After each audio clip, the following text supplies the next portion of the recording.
How should you plan for when your home becomes too small? Or when the next one gets too big? At Sandy Spring Bank, we're here to help create personalized solutions for financing your home loan. Whether it's a new home or refinance, renovation or addition, fixer-upper or new build. Banking is a conversation. Let's talk about your mortgage. Visit sandyspringbank.com/mortgage. Mortgage, home equity, and other credit products offered by Sandy Spring Bank, Equal Housing Lender. Hey, it's Matt from the Direct-to-Video Connoisseur here.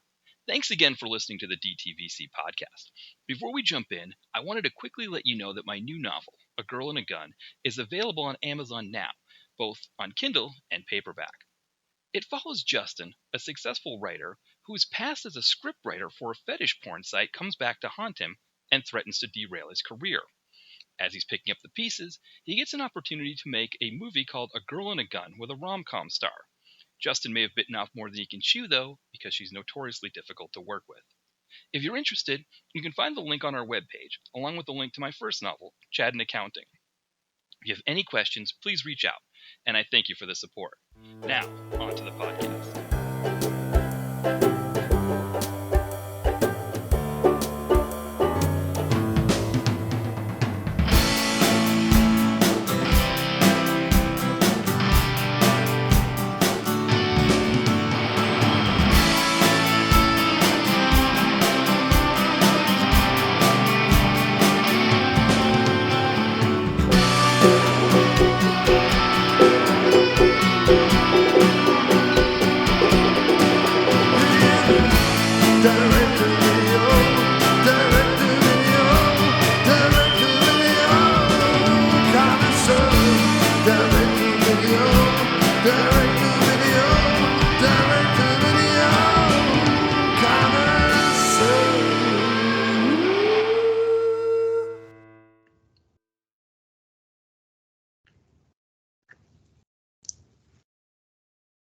Hey everyone, welcome back to the Direct-to-Video Connoisseur. As always, this is Matt here, and I am joined once again by Mitch from the Video Vacuum. Welcome back, Mitch.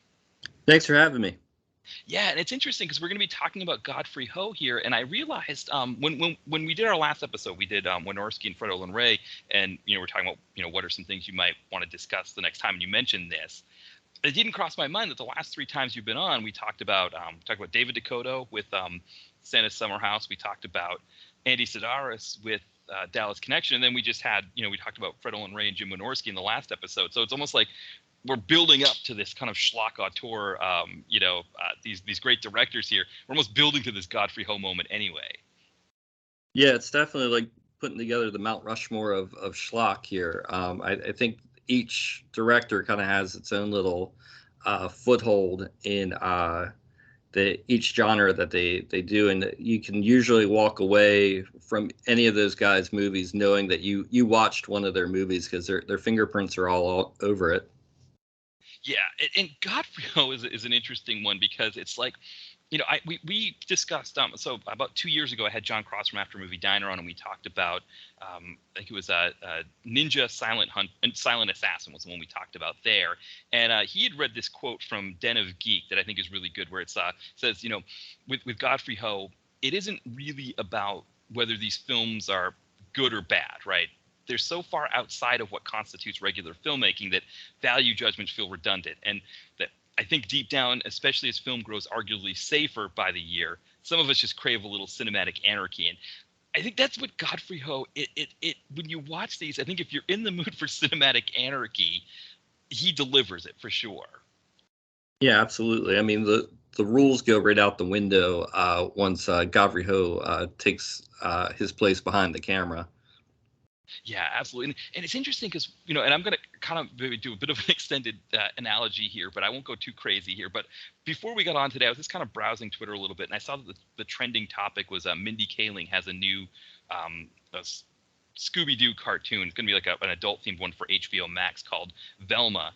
And, Twitter was kind of up in arms because one, her Velma is going to be of South Asian descent, and so I guess some people don't like that part of it. And then the other part is that it's adult themed, which is interesting because I don't know what people know that there actually is real adult themed Scooby-Doo out there. That like there's actually like XXX Scooby-Doo, but that this is kind of not really that kind of adult. I guess this is maybe like TV mature or something. But one of the things I saw was they were talking about how I guess somebody was asking the question because I guess it's gone around that maybe Velma is gay as well. And somebody said, well, canonically, where canonically is Velma gay? And I thought, who is talking about a Scooby-Doo canon? You're talking about Hanna-Barbera, who, I mean, all the crazy stuff, like from Hanna-Barbera's standpoint, they could say that Velma was, an alien from Velmastan who was sent to Earth to help solve mysteries and be completely fine with it. Like, for them, there is no canon. Like, they don't really care what that is.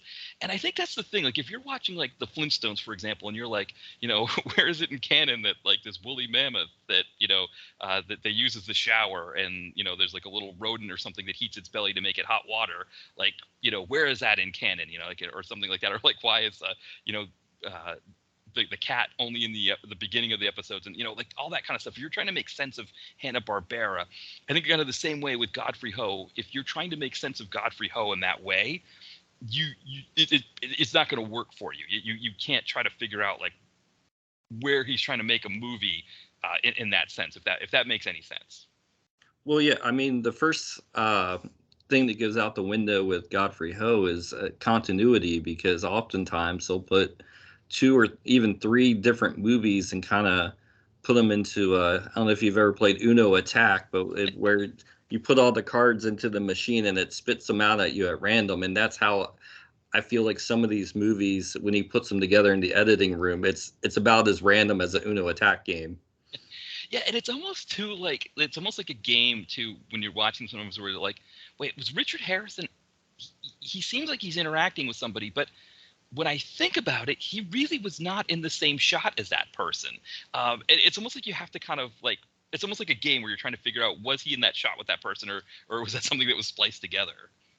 Yeah, even the scenes that he's in, I'm not even sure he's in, because sometimes like the wallpaper behind in the office won't match up just so, or where he'll suddenly appear and he's got like this, when he's the ninja, he's got this like really extreme eyeliner on, like almost like a My Chemical Romance or like a Green Day fan or something. And then and then it cuts back and he's just lounging in this like cheesy 80s sweater. And it's again, when you come to a Godfrey Ho movie, that's the kind of thing that you want. You don't want it to make sense. It's almost kind of like too, it's almost like doing like mental math, like when you're like carrying the remainder, because okay, in the other part of the movie, which wasn't really part of this movie, it was another Malaysian movie that he took chunks out of. It's like, okay, I have to remember who's being kidnapped and who's getting the phone call from the drug dealer, and it all kind of makes sense, but at the same time you kind of have to keep track of your players there. Yeah, and I don't know if you've ever found this happens too, that when you start watching more of these Godfrey Ho movies, it's almost a sense of like, wait, have I seen this one before? And it's because he's using footage he's using the same footage that he's used before in this movie. And it's like, oh, no, this is not the same movie. It's just he used that same shot in the same movie, in another movie.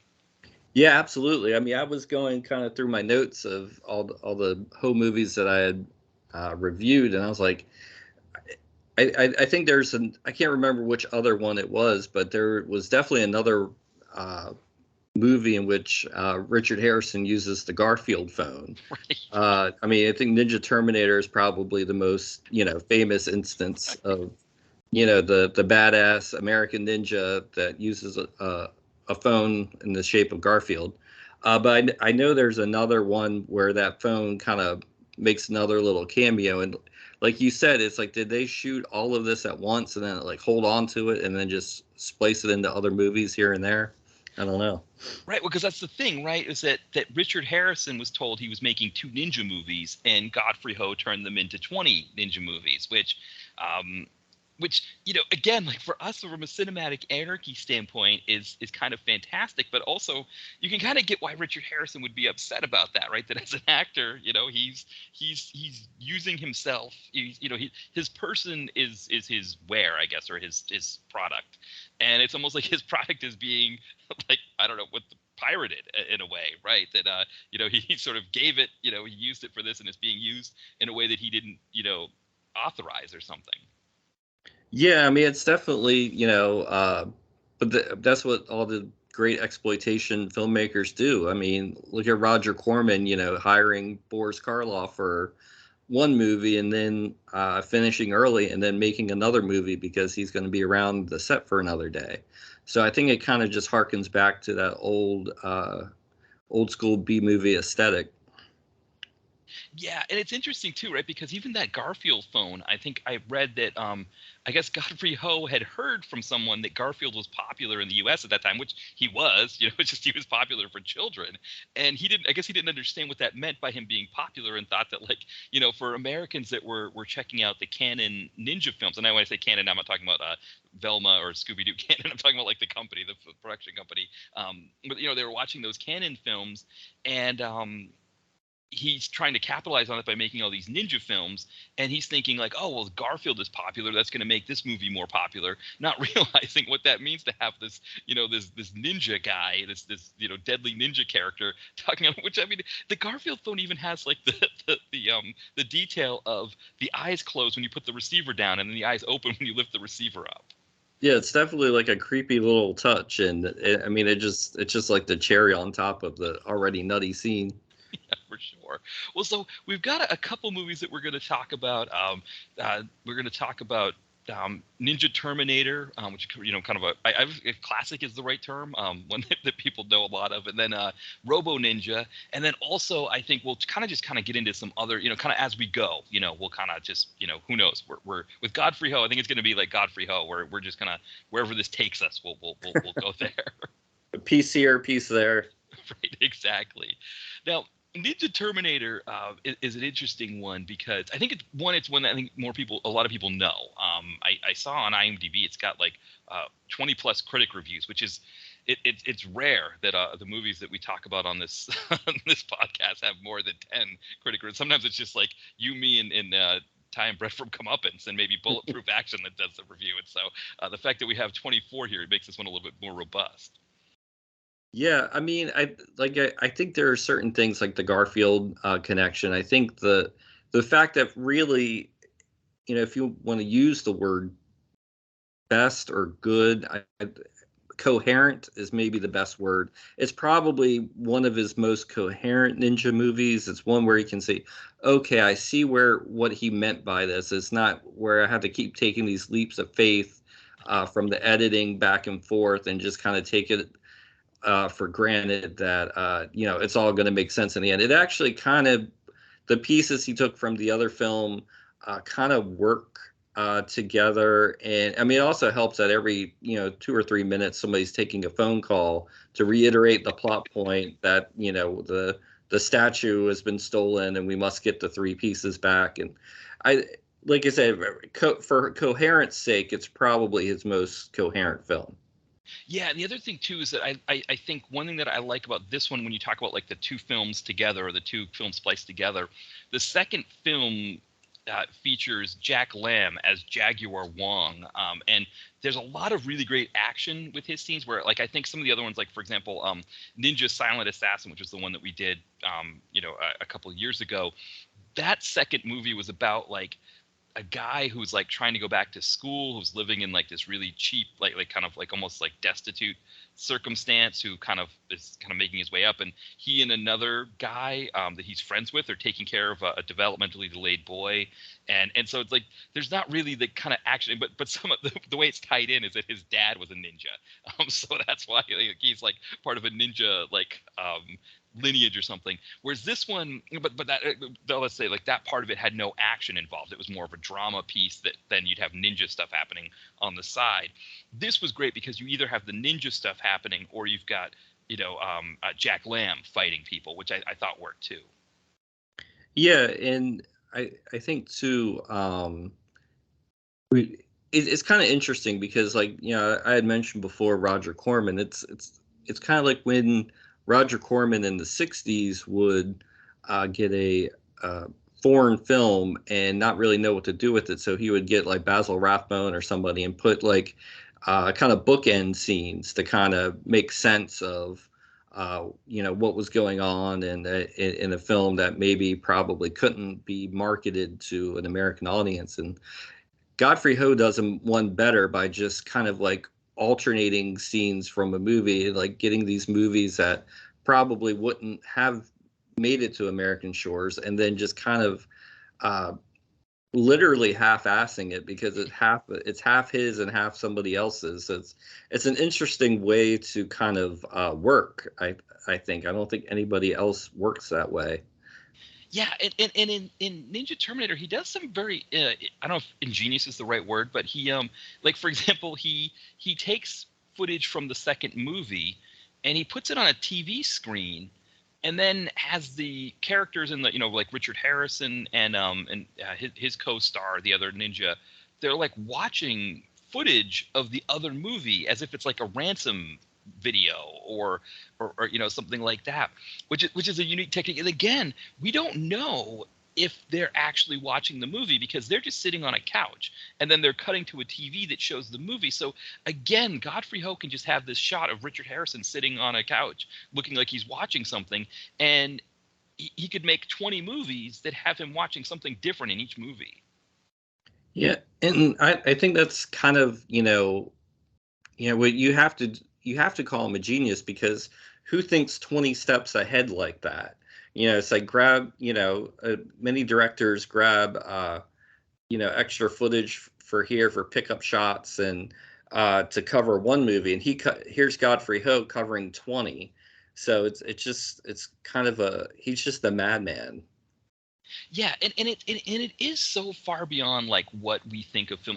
Like I was thinking to myself, I was like, okay, I'm gonna look, because this movie came out in 1986, and I was like, all right, let me look at the 1987, Academy Awards for the films that came out in '86 to see like would this be like something that could possibly qualify. And of course, the winner for Best Film Editor that year was the woman who did the editing for Platoon, which of course won Best Picture that year. And actually, '86 wasn't a bad year for movies. I mean, I think say what you want about Woody Allen, Hannah and Her Sisters was best screenplay. Some of the other ones, you had Paul Newman. Color of Money won Best Actor. So there were some good movies that came out that year. Blue Velvet, David Lynch's Blue Velvet, he was up for Best Director for that. But trying to think about Godfrey Ho, it's like, well, Godfrey Ho's movies wouldn't qualify for the Academy because he's completely breaking any kind of SAG rules at all. Like the Screen Actors Guild would have like probably protested if a Godfrey Ho movie was ever inducted because of what he did. I mean, essentially what he did was if like Disney said to Robert Downey Jr., yeah, we just want you to make 2 Iron Man movies, and then they just took the footage of him and made 20 Iron Man movies and just had somebody else in a suit half the time and whatever. That's the thing. It's like, even just trying to think of like, okay, from an Academy Award standpoint, or what we think of as a movie standpoint, you really can't judge these movies that way. Like, he's doing something with the medium that's so different from what we expect. Yeah, well, even like when you had the Superman producers, that when they tried to turn Superman into 2 movies, even Marlon Brando balked at that, and Gene Hackman. They said, no, we're getting paid for 2 movies or we're walking. Yeah. So I mean, then you have poor Richard Harrison making 2 movies that turns into 20. I mean, that's the only kind of comparison I can make to that kind of situation. Yeah, and again, right, it just would not be, and it makes sense in a way, like, it's, again, like, they're, from an actor standpoint, their work is their product, and it essentially would be like if it's kind of like the idea behind Napster, right, being illegal, was that musicians didn't like that they're and I guess, yeah, in a way, but it's actually not. That's very different, right? I'm thinking of something different. I'm thinking of again, taking a song and just not doing through Napster, but actually just producing it into different albums. Essentially, it'd be like one person's song is in 30 different albums or something like that. Yeah, it's such a unique, and the idea of doing it, and I guess from Richard Harrison's standpoint, he was trying to go outside the SAG organization to make movies abroad, and you almost think he's probably like a cautionary tale. I know there was that, and I think John Saxon was in, I think it was Deadly Hands, where he was on a helicopter, and then he got off the helicopter, and he was supposed to be on that scene again to be in the helicopter. The helicopter crashed, and everybody died in it. And he was like, "This is the last time I'm ever going to do a movie that's not a SAG movie," because they didn't have the protections in place for that. Yeah, and I mean, kind of going back to things that he does that really you couldn't get away with in Hollywood. I mean, when you mention music, he steals pieces of score from a lot more known Hollywood movies. Like I can't think of a specific one from Ninja Terminator, but I know in the past I've heard cues from Raiders of the Lost Ark and Star Wars and Tron, and you just hear, and it's kind of part of the agreed upon deal. When you watch a Ho movie, it's going to be just kind of like a bootleg of itself almost.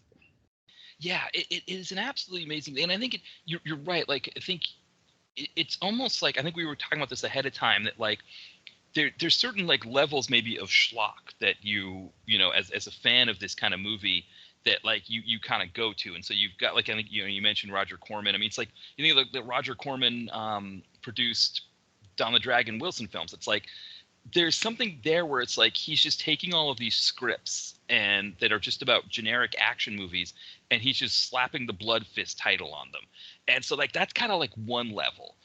And it's like Godfrey Ho takes it to a different level where he's saying like, "Oh, I'm going to see your approach, Corman, and I'm going to take Don the Dragon Wilson and turn him into 20 movies that are completely different, but just kind of slap a different, a title on them, like Ninja or something like that."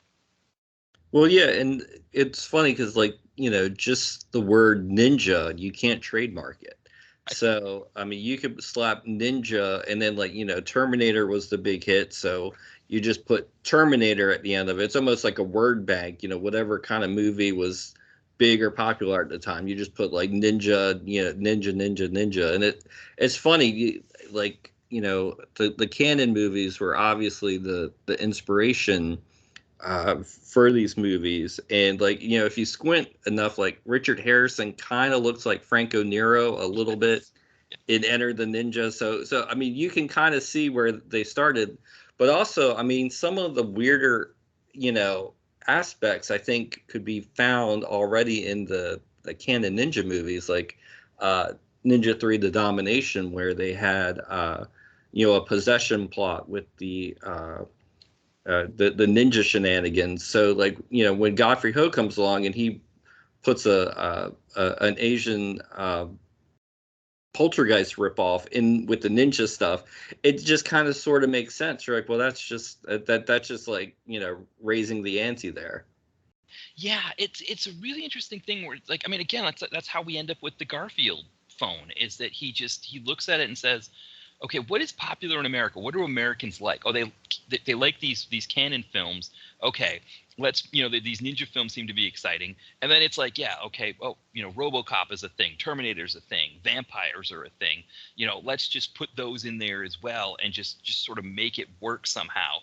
And it's hard to say. Like, like there's a part of me wants to say, oh yeah, it does work, but I almost feel like there's no proper definition for what works is with this. I guess beyond the fact that if you're entertained by it, then it works.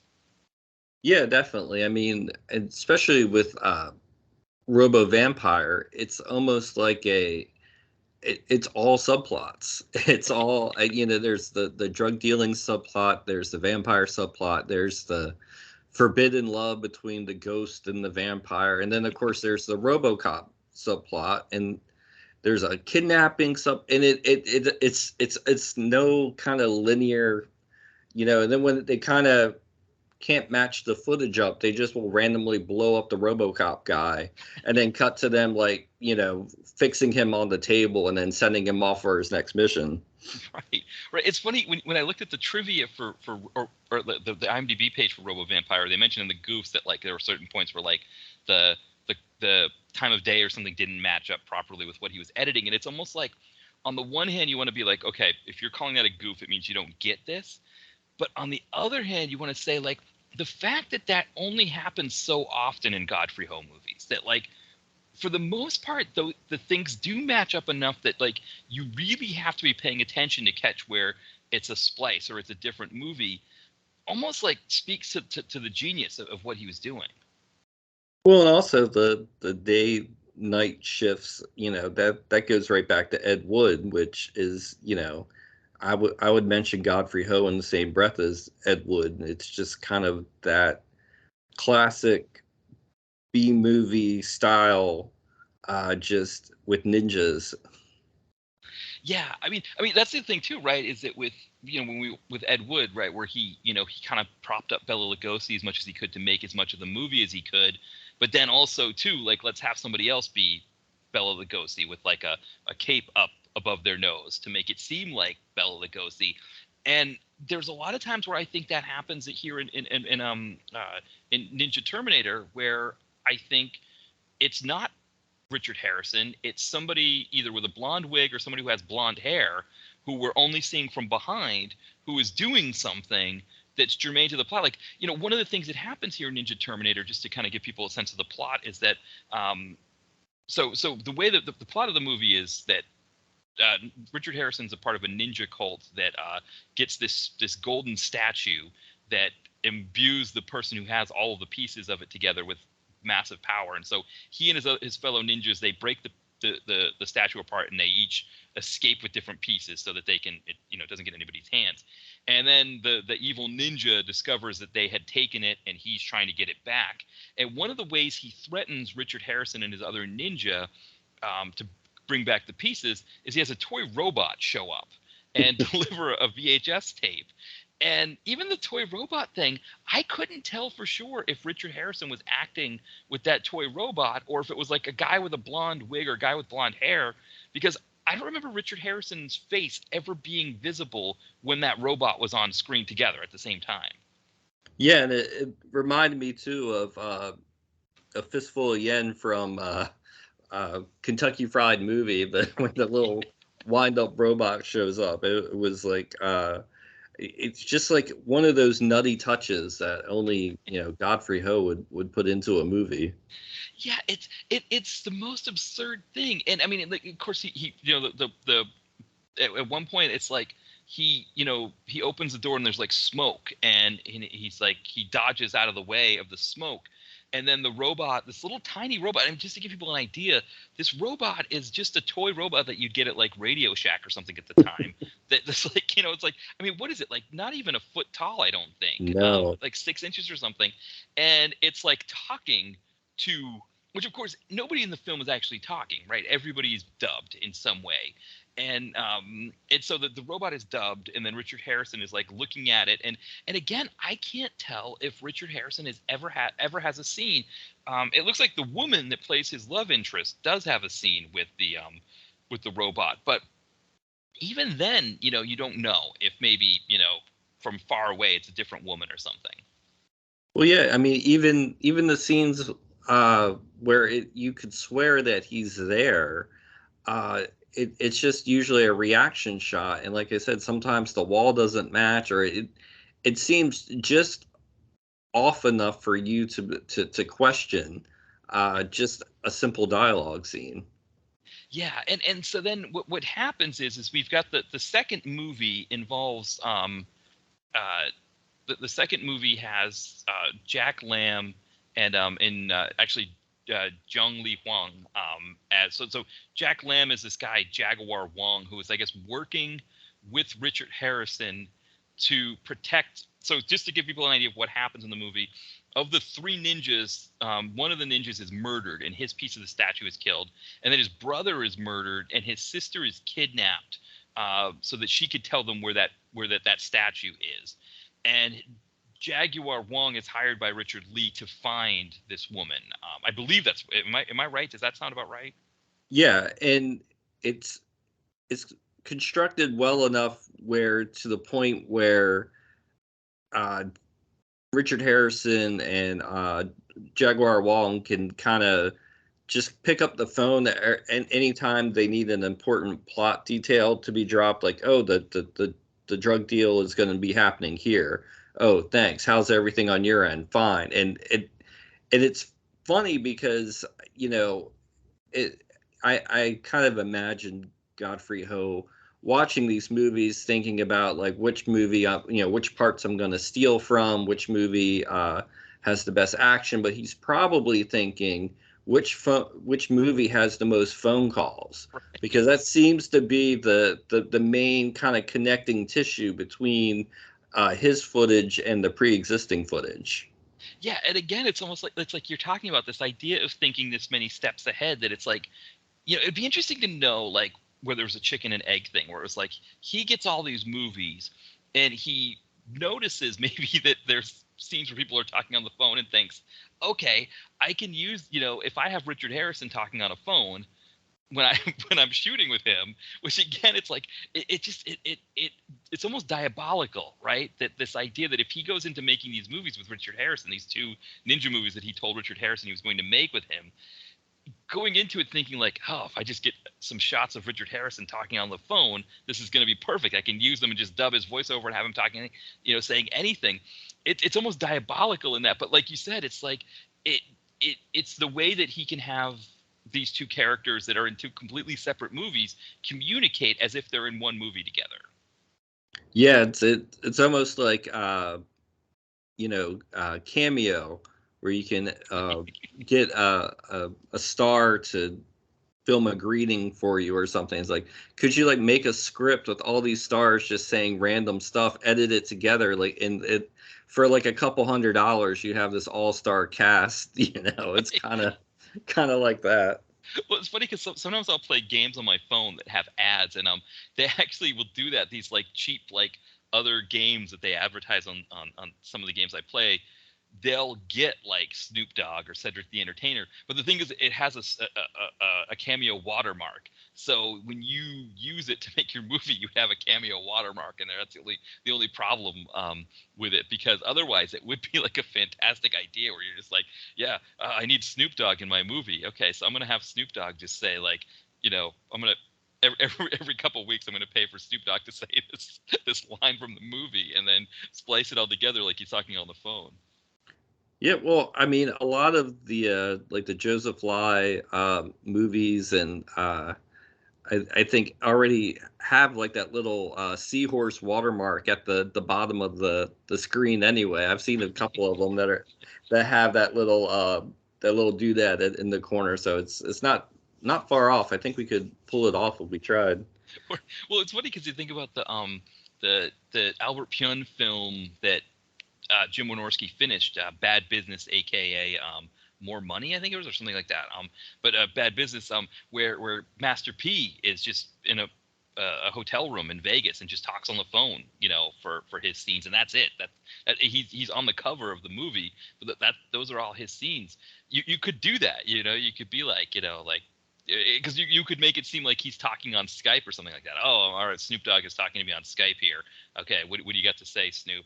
Okay, yeah, and I guess you could do it like Godfrey Ho does it with these ransom movies, right? Where like, Richard Harrison's watching a ransom video. It's the same idea. Oh, I'm talking on Skype to my character's talking to Snoop Dogg on Skype. I guess you could do the same thing even, and people would look at it and be like, well, that's Cameo on the bottom there. What are you doing? But it's like, from Godfrey Ho's standpoint, right? Who cares what we're doing? Godfrey Ho wouldn't have cared. It'd be interesting to see. Like, I think he teaches about movies now. I think, but what Godfrey Ho would do with Cameo would be interesting. Yeah, and kind of the funny thing about Godfrey Ho is that when before the '80s, I guess late '70s, early '80s, his films were not bad. I mean, they were programmers, kung fu programmers. A lot of them were like kind of the in the Drunken Master ripoff mold, or like the tried and true one where like they're trying to get the kung fu manual, so they have the great kung fu. And it seems like at a certain point he was just like, well, why make one kung fu movie when I can just like make two at a time? I don't know if it was a quantity over quality kind of thing, or if it was just just kind of pure unadulterated like exploitation filmmaking, that it was just kind of like, more bang for your buck.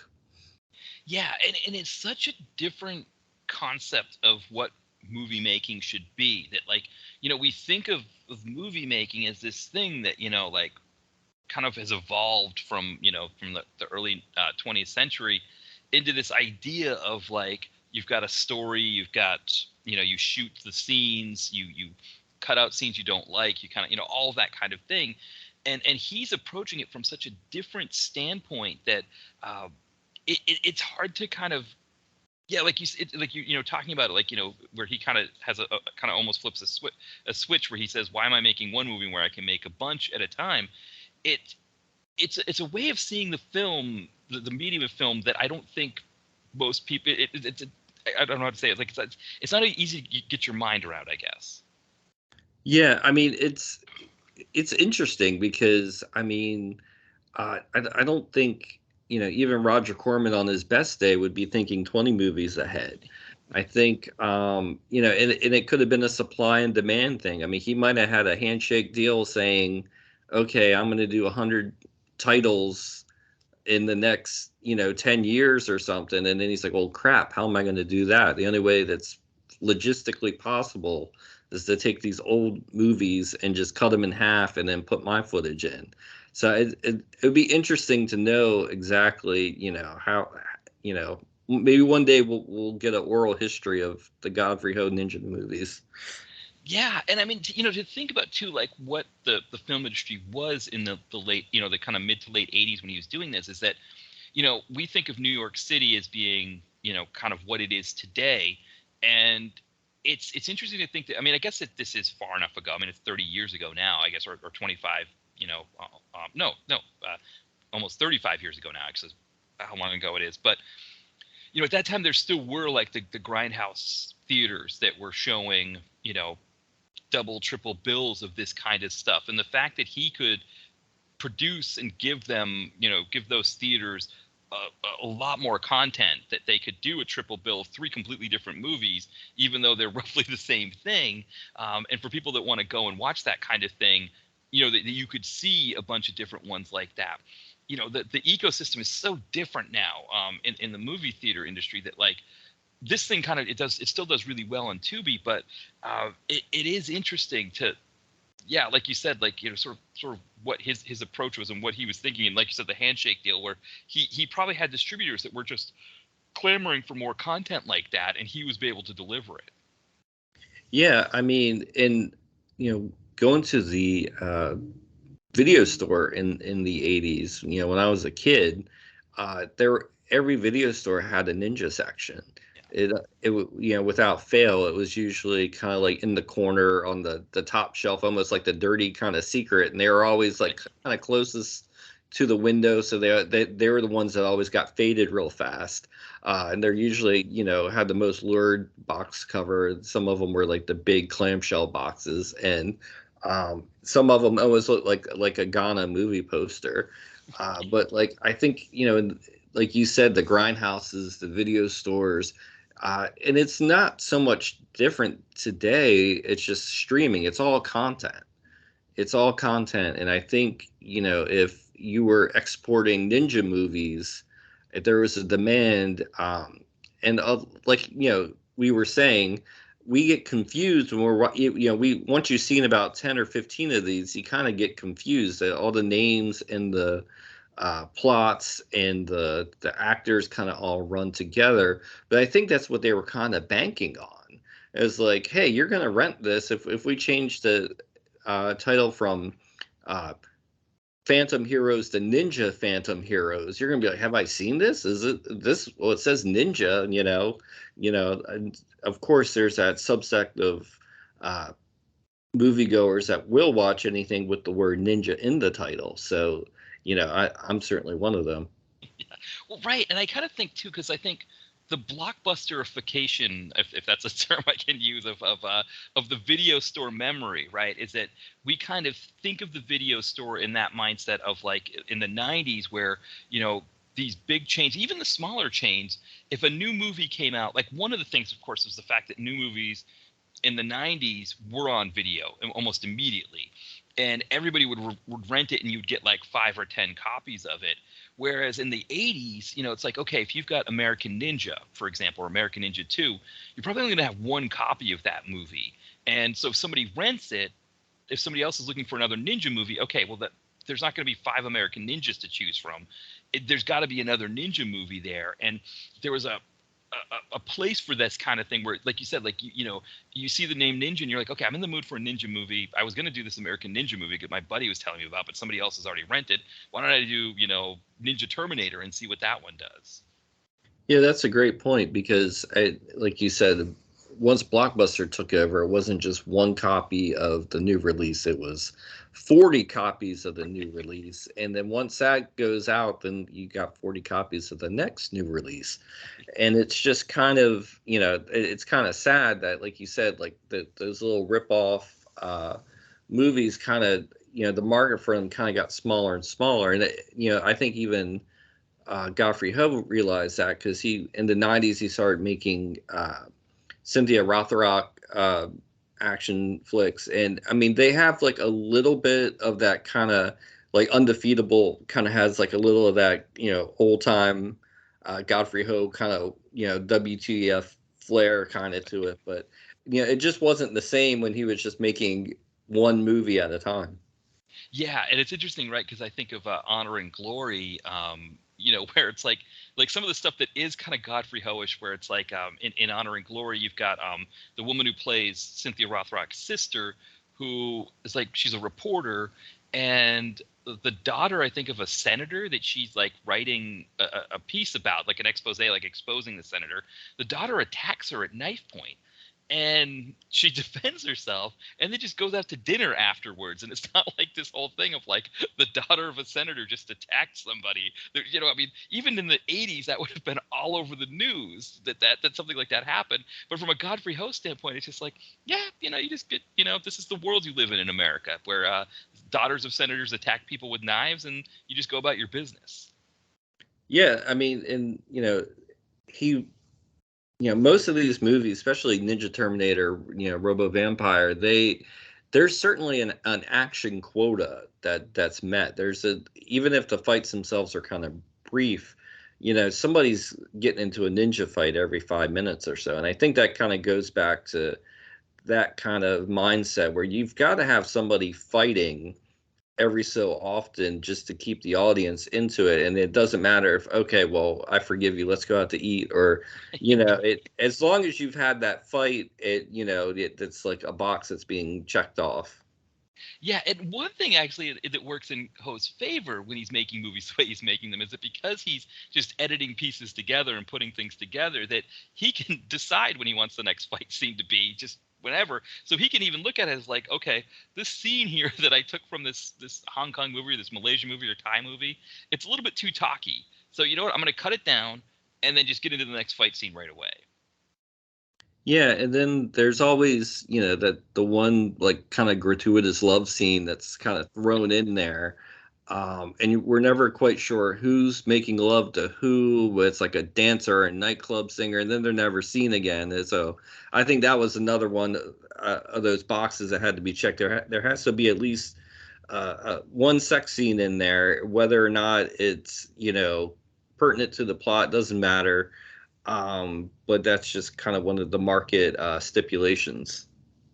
Yeah, it's almost like Godfrey Ho is putting a mirror up to American film audiences in the 80s and saying, like, this is what your movies entail, and I'm going to put this is what your movies are, and I'm going to put these things in my movies because this is what you like, which is a really interesting way to think about it, that like he's sort of reflecting back what our values were at that time. Yeah, and it's kind of interesting too, because like I said, it's kind of his interpretation of like a canon movie, but it's done. I'm sure the budgets for these things weren't huge, and they were obviously done on like time crunch, because why else would you pad out your film on, with 40 minutes from another film. Right. So I think, it's kind of like, that B movie maverick mentality of, let's make a movie. Let's, whatever happens, We'll leave the mistakes in. If it doesn't make sense, that don't worry, the next one will. Right, exactly. And I think what happens here in Ninja Terminator is that one thing that I did like about this was that the way he wove the two stories together, where you had the, Jack Lamb as Jaguar Wong, kind of going about his business, where he's just constantly fighting the people in Tiger's gang, Jung Lee Huang's gang. He's kind of just doing his thing. And then Richard Harrison and his co-ninja, they're like getting these threats about they need to get the statues back and all of that kind of thing. And it's almost interesting because I think a lot of times when I watch a Godfrey Ho movie, I'm like, oh, aren't there supposed to be ninjas in this movie? Because the other film is like so completely off on a different path. But this one was interesting because the second story had some, I think Jack Lamb's character was really like, there was a lot of charisma there, and it was really kind of fun to watch him in his scenes. That I didn't feel like I was losing too much when I didn't have Richard Harrison doing ninja stuff, if you know what I mean. Yeah, I mean, a lot of these things you have to do a lot of mental legwork to kind of make the pieces fit. And this one, that it would, for the most part, it all fit naturally pretty much together. I mean, there's a couple instances where you could kind of like say, well, that didn't add up. But I mean, for, like I said, for Godfrey Ho, I mean, this is probably his most coherent movie. Yeah, for sure. And I liked Jack Lamb had some really interesting fight scenes. There's one where the bad guys, I guess I don't know. The other thing too, right, is again, like, he's taking these from different movies and then he's dubbing over the speech and trying to make it fit. And what's interesting is that you've got Jaguar Wong, like, I think he's like trying to investigate what happened to the third ninja's sister, and he's going to like a restaurant to get information, and he walks by these three guys who are playing catch, and of course the guys, they descend on him and they're going to fight him, and he uses the baseball, and he kicks the baseball out of one guy's hand, and then in midair kicks it so it bounces off the other guy's heads, which I thought was a nice touch. Yeah, I mean, and it's always, I think it was a clever variation on kind of like either like the henchman kind of like waiting to spring on the hero. Sometimes they kind of disguise themselves as like, a dock worker or, at a car wash or something, but that having them play kind of like stickball in the middle of the street and then just like, drop the mitt and, attack him. I thought it was a clever little variation on that trope. Yeah, and this happens a few times to Jaguar, because we get the sense, we kind of realize early on that Jaguar is high-level martial artist, and he's very clever, and he's able to take 3 or 4 guys at once. And so, Tiger's minions really are no match for him, and so they're always coming up with different ways to catch him. So, like, one is his ex-girlfriend Lily is now dating Tiger, and he still has a thing for Lily. And one time she sets a trap for him that he gets caught in. Another time when they're doing the prisoner exchange, they have a guy dressed up like the woman, the ninja's sister, who they have him dressed up like her, so that when he gets to Jaguar, he kind of springs forward and attacks him, and he has to fight them back. So it is interesting kind of how they kind of use these ruses to try to outsmart Jaguar, and then of course he eventually outsmarts them because he's that kind of cool hero type.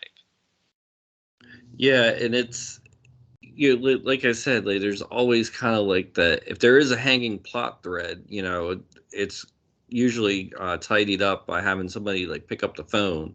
Right. So, and they say, and sometimes it's almost, comical, because it'll be like two scenes later and he's like, did you find I think her name was Kumiko, or Yeah. it's like I think they said her name like 8 times. And, well, I haven't found Kumiko, and well, I haven't. And it's like it's just kind of like he didn't really trust us not to take that leap. Like, okay, somebody's going after Kumiko, so we know we can go on to the next fight scene here.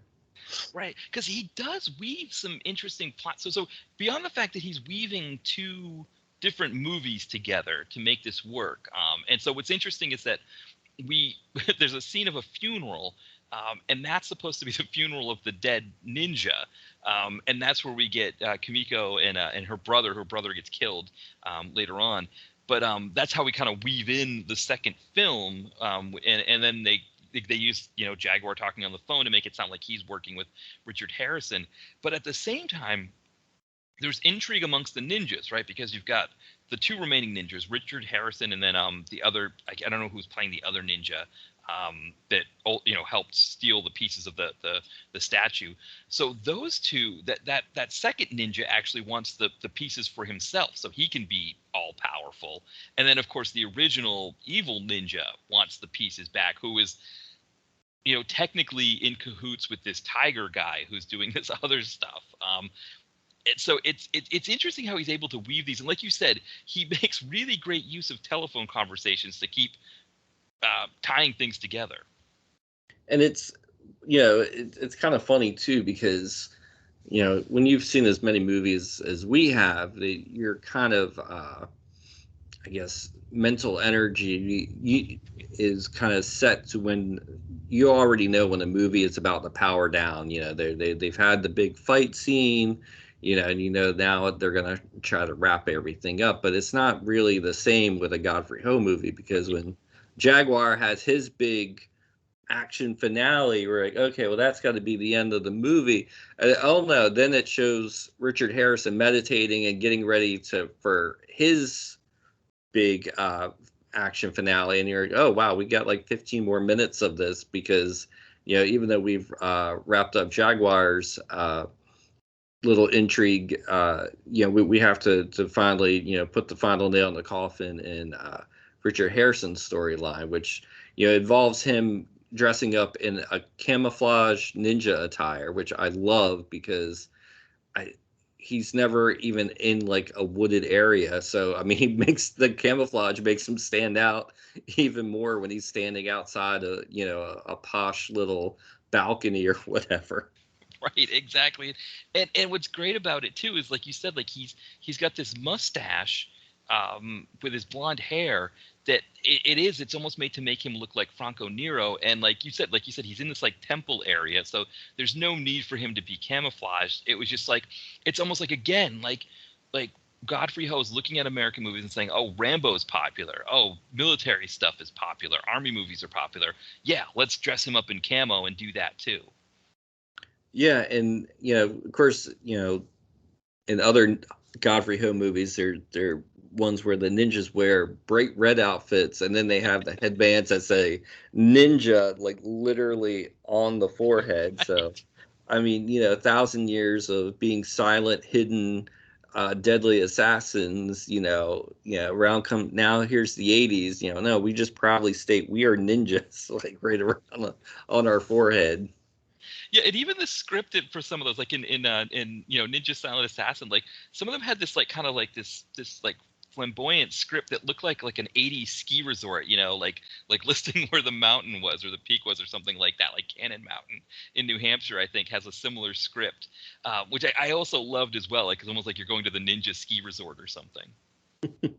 Yeah, and they always, like I said, find weird ways to kind of weave in these plots. Like there's the one that has the poltergeist aspect, and even in like Robo Vampire. I mean, they bring in the RoboCop kind of aesthetic to a ninja movie. And let's be perfectly clear too, there is no Robo Vampire. It's a RoboCop dude and a vampire. It should have either been called Robo versus Vampire or something, because it's a little misleading, but it's kind of like it's just interesting how, who does that. It's like you're doing Mad Libs when you're writing the script to this. It's like RoboCop, vampire, drug dealers, go. Exactly. Yeah. And yeah, maybe it's good to maybe transition into Robo Vampire. But before we do, is there anything else on Ninja Terminator that you wanted to mention? I mean, I like the whole thing with this great, ninja artifact that's supposed to give the ninjas this great power. It just kind of looks like a paperweight. I mean, it looks like something that maybe Godfrey Ho saw at like a souvenir shop, and it's like, hey, we can use this. This could be the great ninja amulet or something. And it's kind of like one that there's like the scenes where they take it apart, and it's like the two ninja arms with the ninja bust, and you can see with at the big climatic moment when Richard Harrison finally puts all the pieces together, he has to try like hell to make sure it doesn't fall apart when he's lifting it up into the air. Right, because you're right. He probably got. I mean, I think of like here in Chinatown in Philadelphia, there are a lot of knickknack shops that sell things that look like that, and it's like almost like he bought it and then was like, let's take it apart and then put it back together to make the MacGuffin aspect of it. And you're right, like Richard Harrison. It's interesting to think about like what it was like for him to be making these movies where he was just doing talking on a Garfield phone, holding together this statue thing, and then to find out that for those two movies you made, he made 20 out of them. I can understand maybe where he was upset. And I think too, I mean, if I might be wrong about this, I think he was the first choice for Fistful of Dollars, and he couldn't do it, and then they got Clint Eastwood. So, I mean, just imagine, there's a multiverse out there where maybe Clint Eastwood is making these movies, and Richard Harrison got his start in working with Leone. Right. I wouldn't be surprised. Yeah. It's interesting because it sounds like when he missed out on that, suddenly it was like sword and sandal movies, these kind of, he was doing some westerns, but yeah, not the same level of western. It's interesting because when we talk about actors here on DTV, DTVC podcast, a lot of times it's like that. It's like, okay, what was it that made it so Gary Daniels didn't become the biggest star, or like what kept Dolph from being like the Arnold Stallone level of star. And it's almost we kind of it's interesting to think it's like the same thing for Richard Harrison, that like where were these forks in the road where it just didn't work out the way it should have, that prevented him from being the Clint Eastwood that he could have been. Yeah, but I think too, I think he was in Marco Polo. I think he played Marco Polo for, I think that was the Shaw Brothers film. So that kind of gave him the credibility for like the martial arts thing. I think he might have, got a slight bump maybe over in the overseas market because of that. I think that's probably what led to these ninja movies. But like you said, it was probably one of the things where he gets off the plane and it was like, oh boy, what did I get myself into? Yeah, because you have Marco Polo. He's on he's the big star. He's the big name, and it's like this idea. Like there's the cover, Richard Harrison, and I don't it's almost like this idea that like we needed this blonde guy with a mustache in these movies. That almost like that's the mindset, I guess, in Hong Kong and making the movies is like, yeah, let's get a guy like this who's just sort of this ideal of what the American or the Western leading man is supposed to be, and put him in the movie. Yeah, and like I said, he probably had just enough stardom to get that bump where, it was almost like kind of like reverse tokenism. It's like we have the token American star that we could actually, kind of exploit whatever little name he had at that point. And if the word ninja doesn't sell them, maybe Richard Harrison will. Yeah, so that's the kind of an interesting thing to kind of think about, is that Richard Harrison is going into making the movies with Godfrey Ho with an understanding of, like you said, like Shaw Brothers movies, that this is kind of how Hong Kong movies work, not knowing that Godfrey Ho has a completely different understanding of how movies in general work, and that, or also too, like the Italian films that he did, that this is what, low budget Italian movie, where they even, like, the idea of like the Italian movie where they do the kind of like, Rosetta Stone or Tower of Babel kind of approach, right? Where it's like everybody just speaks in their language and then we just dub it in whatever language we need to when it's all done. He has it in his head, even an idea of what a B movie is supposed to be, and Godfrey Ho just shatters that completely.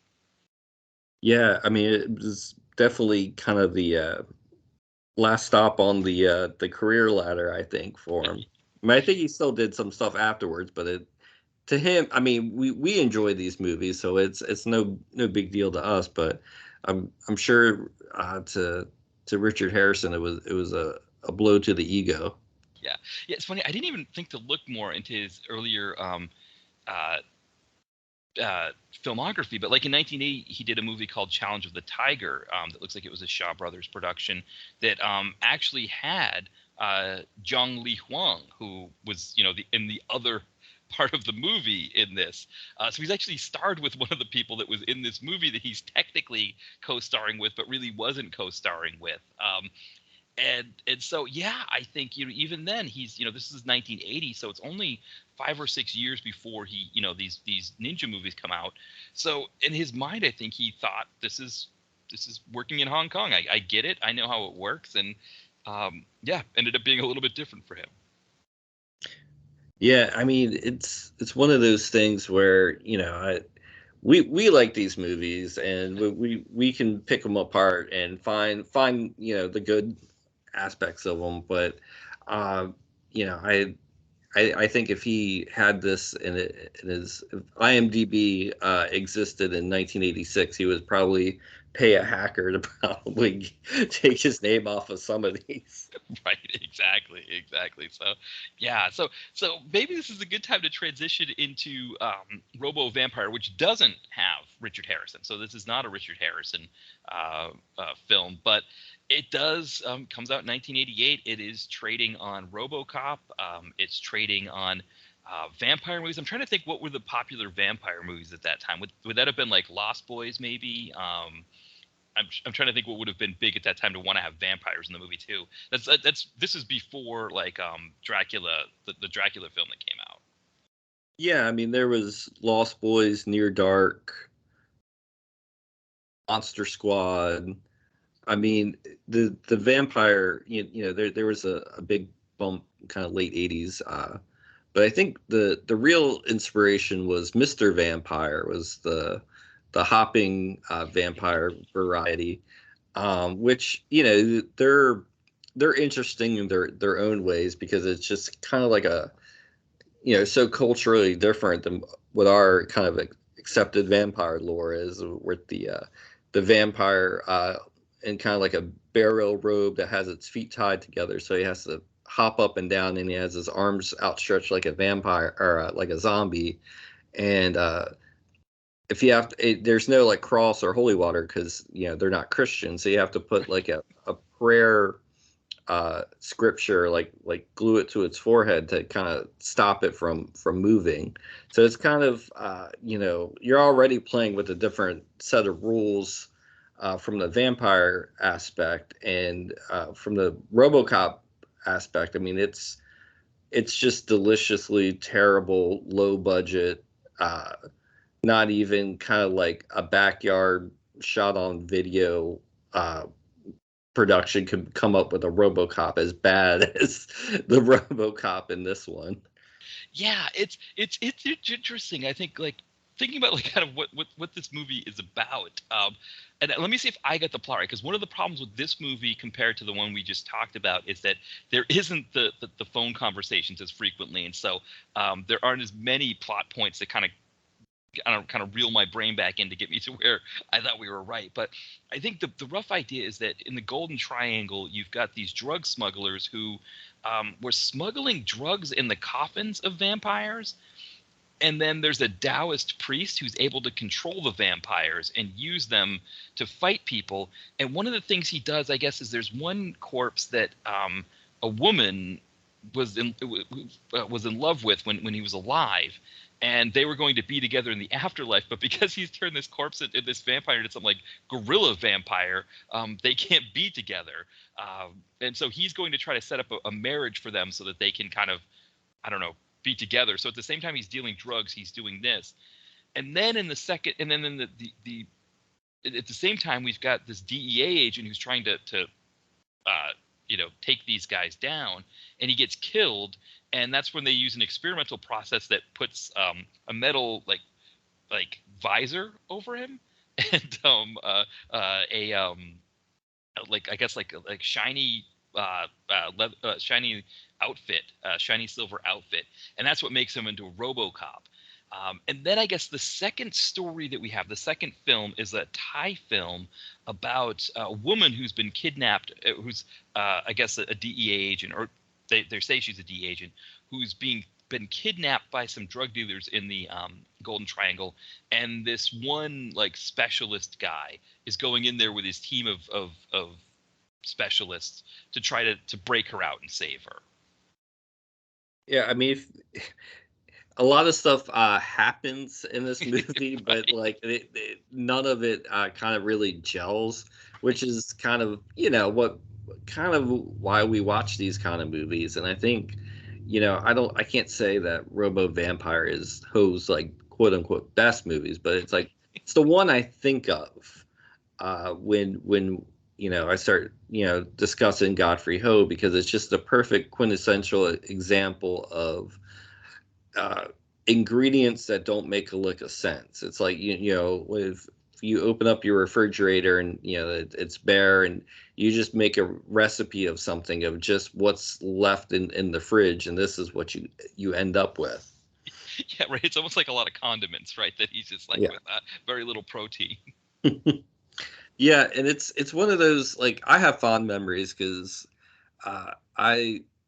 there used to be like this little strip mall that sold kind of like kung fu bootlegs that I would sometimes, like, that's the first place I picked up Shogun Assassin back in the day. This is probably like the early 2000s, and Robo Vampire was like one of the first all these movies were on VHS, and Robo Vampire was the first one that was like kind of like on DVD, and it had like that kind of hand-drawn cover with like somebody that just traced RoboCop and then put him in the midst of this other movie poster that had vampires in it. I was like, well, I've got to see this. It's called Robo Vampire. So, and that it's so like, it's one of those kind of perfect B movie nights if you got friends over for pizza and beer and you just want something to just kind of gawk and laugh at. I mean, it's a pretty perfect B movie. Yeah, and it's interesting because again, understanding Godfrey Ho as sort of this next level of schlock tour. You've got Bruno Mattei, right, who does Robo War, and that's sort of this low budget Italian ripoff of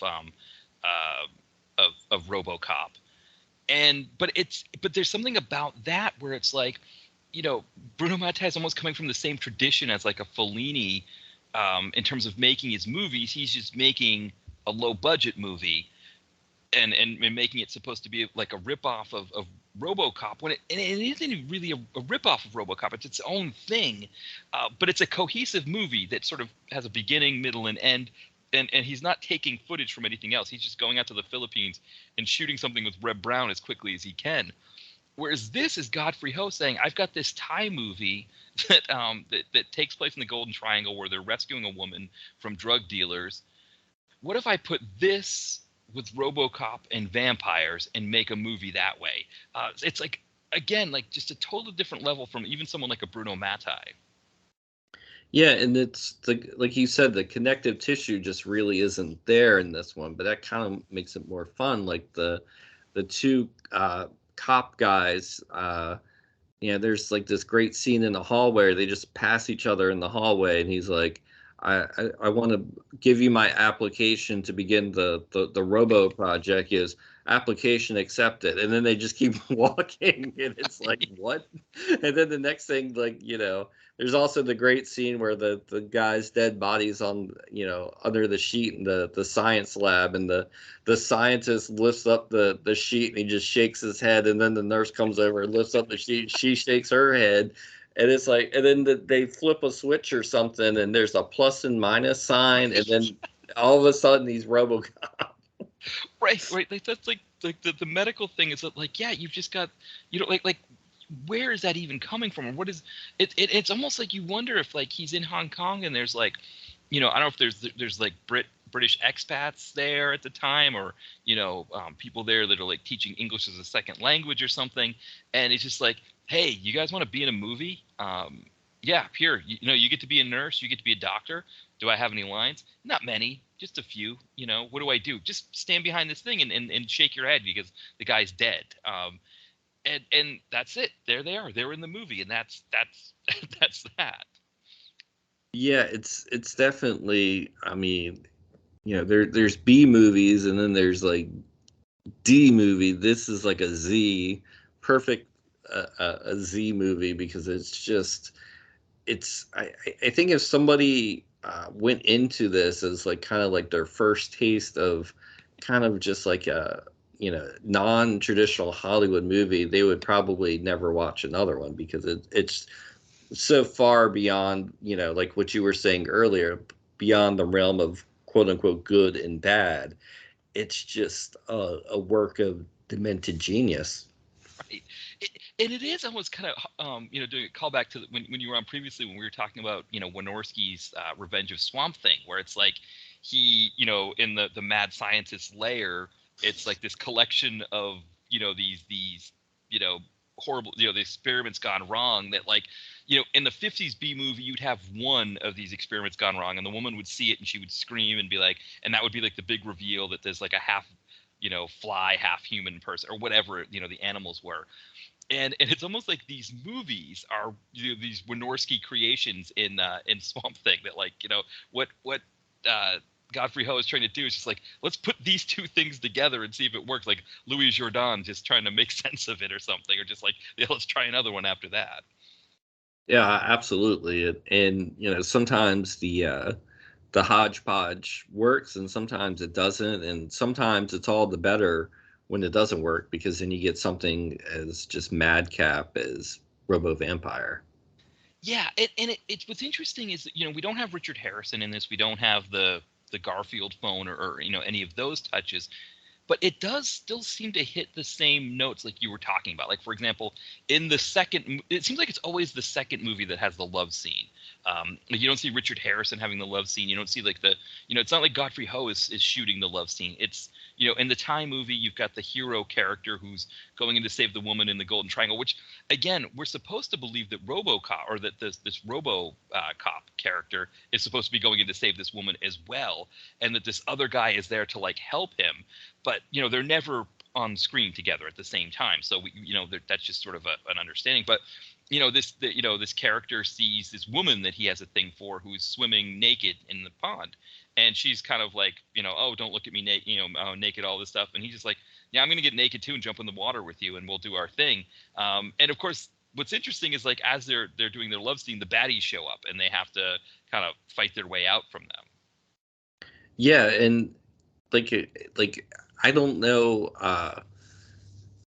like with Ninja Terminator, like you were saying, that second half of the kind of double feature with the Jaguar Wong character, that could have been, a movie I could have watched and like kind of like say, yeah, that's a good movie. The second half of Robo Vampire, the non Godfrey Ho half, it doesn't have that same kind of kick. So there's kind of like a tendency. I mean, if there is a flaw, if you can call it a flaw, it's that second non-Ho movie doesn't have like that same kind of kick. But you almost need like a little breather from the insanity of the RoboCop vampire storyline to just kind of to ground yourself. Well, right, because it's like when the character is killed, who becomes RoboCop.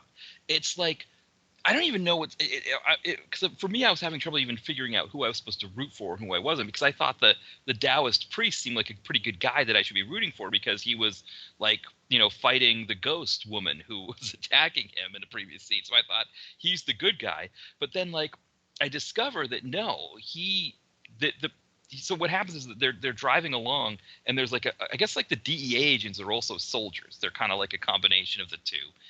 And they've set up a roadblock, and he and his two partners that he's with, they kind of run out of their car, abandon their car to escape the DEA agents, and then of course the DEA agents surround them and they kill off his two buddies.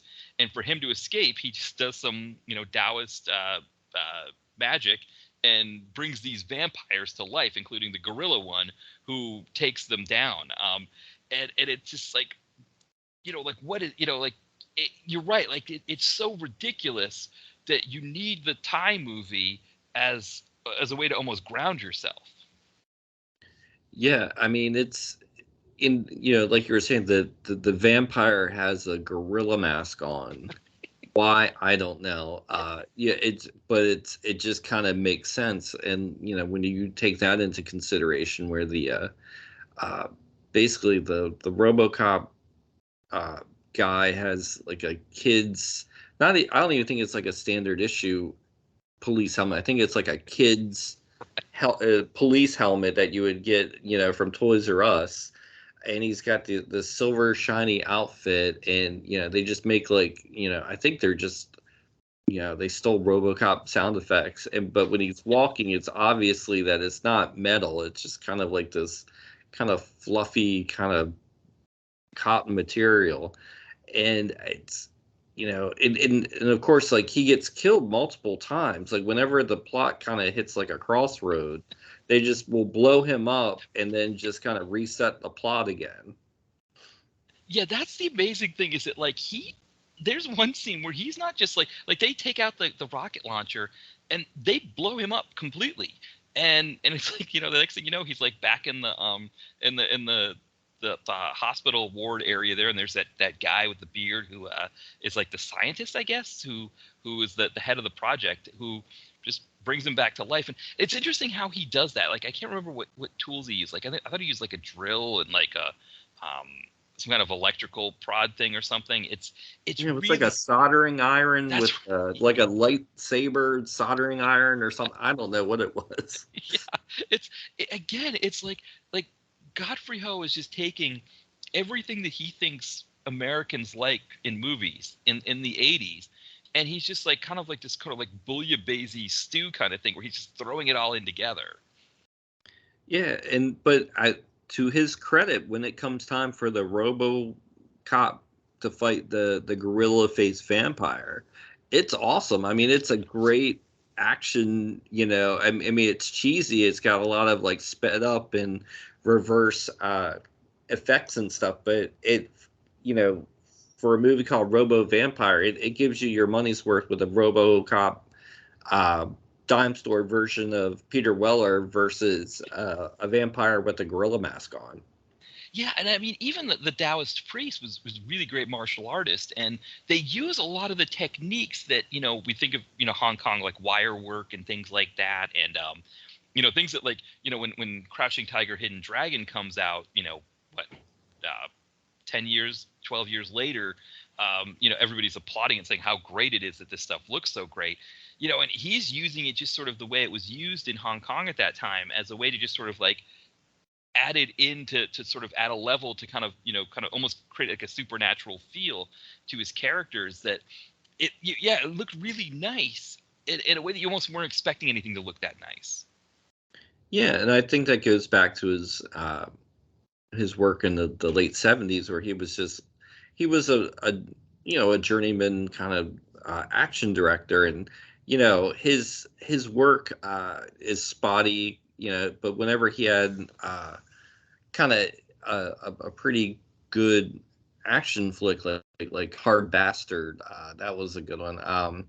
They're always kind of in that like kind of mold of either like a Drunken Master ripoff, and so he's never really kind of done anything kind of like outside the norm. He's usually using these kind of already established tropes. And like with the Taoist priest, like it almost like I can see where you would think that he was going to be kind of the hero of the piece, because he has this kind of comic sidekick who he's always yelling at, and it looks like it's going to turn into kind of like almost like a drunken master kind of scenario between the two of them. But then he's pretty much forgotten that the little uh, assistant character. Yeah, it's interesting, I think, to see that kind of thing, like you say, like, when you think of like the Hong Kong traditions that he works in as well, it's kind of cool to see the way he mixes the two, where you're like you said, like you're expecting a certain thing because of the Hong Kong traditions that, like you said, he kind of just goes away with, because I think for him it's like, okay, I'm going to do Hong Kong traditions here, and then I don't need them anymore, I'm going to go into American things that I think works. And he almost just sort of, it's like almost like a buffet for him, right, where he takes what he wants and leaves the rest. Yeah, absolutely. And sometimes it's kind of like the fusion cuisine. Taking two elements that you wouldn't think together and putting them together, and sometimes it works, sometimes it doesn't. Yeah, it's kind of funny to think about, like, in the 80s with what he was doing, it's kind of funny to think about how all of these things have been repackaged now to kind of a more bourgeois culture, right? Where it's like, yeah, like you said, the Asian fusion thing, where the way he was doing it at that time, it's, we think of it now as this like kind of upscale cuisine kind of thing, or like it's a yeah, it's more refined concept. Whereas he was already doing it at that time. He was trying to meld these traditions in ways that he thought were going to work. And he was kind of ahead of his time in that sense, that the way he would do these things, that nowadays we look at it and we think, okay, well, that's, you look back at that and think, oh, well, that's no good. But, this Asian fusion cuisine thing, I think, is fantastic. And I'm going to go out for dinner tonight and, post Instagram pictures of my meal this way. It's kind of interesting to see the way he was already working in those traditions. Yeah, and I think that kind of goes back to the kind of almost like Wild West mentality of the video store and the marketplace at that time. And getting these kind of cherry picking these titles and slapping on anything that had ninja or vampire, or fist, or he made a lot of movies that had fist in the title, or and it's almost kind of guaranteeing foreign sales on just the strength of the titles alone.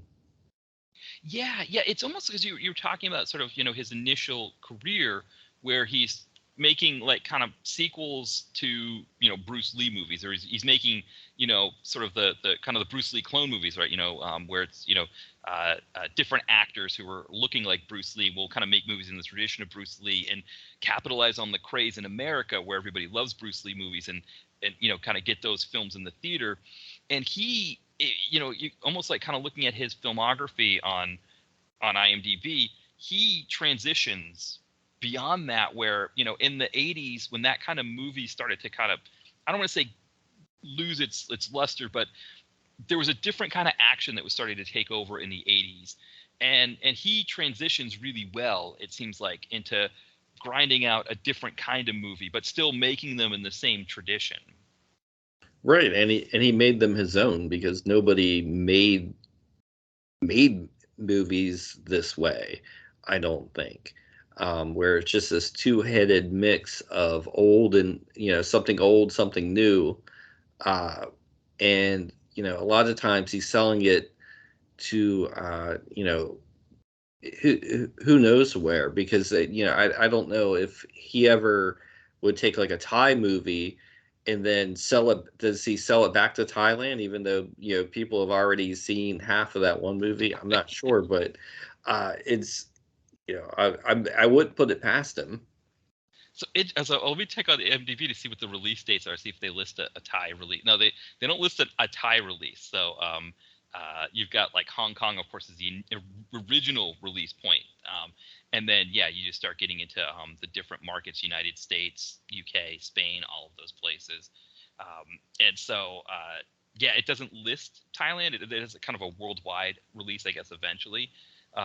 Yeah, I mean, that would be an interesting. I mean, it would be interesting to think about it from our standpoint, right? As viewers of, like what if somebody took, I don't know what the movie would be, but let's say like, somebody took an 80s after school special movie or an 80s TV movie, where there was like tons of these, maybe something like, I'm just throwing out an example like Mother May I Sleep with Danger. They just take that movie and splice it in with ninjas. So you've got like these two things happening at the same time. Like what would Americans think of that movie if it was released, if it was widely released here? Yeah, I mean, and it's like I said, going back to, it's totally different than like the PM entertainment movies where it's the same car blowing up in every action sequence. It's not Jim Wynorski and Fred Olen Ray recycling an action sequence or inserting David Carradine, on the phone talking to somebody. It's kind of like this. It's alchemy, I guess, is the perfect word. I mean, it's he's got these ingredients and he just kind of snaps his fingers and he makes magic, I guess is the word for it. Yeah, because like when we were talking about David Dakota or Fred Olen Ray doing like Christmas movies, or doing Lifetime movies, where it's like, okay, these directors are really skilled at making a movie quickly, on budget, and getting it out there. So why not use them to make these movies? What we're talking about here would be if Godfrey Ho got whatever B movie, or not B movie, but sort of actor and actresses like whoever does them, like Lacey Chabert or whoever does those Christmas movies all the time, and said, yeah, I'm going to make 2 Christmas movies with you. Okay, that's great. And then turned it into 20 Christmas movies by cutting the film together with other movies that had nothing to do with Christmas, and just like putting it like that. It's you almost wonder too, like from a Hallmark standpoint, if it was legal to do, right? Because I don't know if legal is the right term, but you really can't do it with SAG laws. Like you wouldn't be able to make movies like that here in the U.S. But you wonder if from a Hallmark standpoint, if that's tempting. Like it's almost like you're going another level beyond what Fred Olen Ray and David Dakota can do in getting a movie done quickly and on time. You're saying, let's do it quickly and on time, and then just make tons of movies out of that material. Yeah, I mean, and then you got your 24 Days of Christmas marathon, with one director. But yeah, I mean, and also like a lot of, once you've, you and me, we've watched a lot of these, and we get to the point where we're like, oh man, I can't remember if I've seen this one, but this, am I remembering the other footage from the other half of the movie?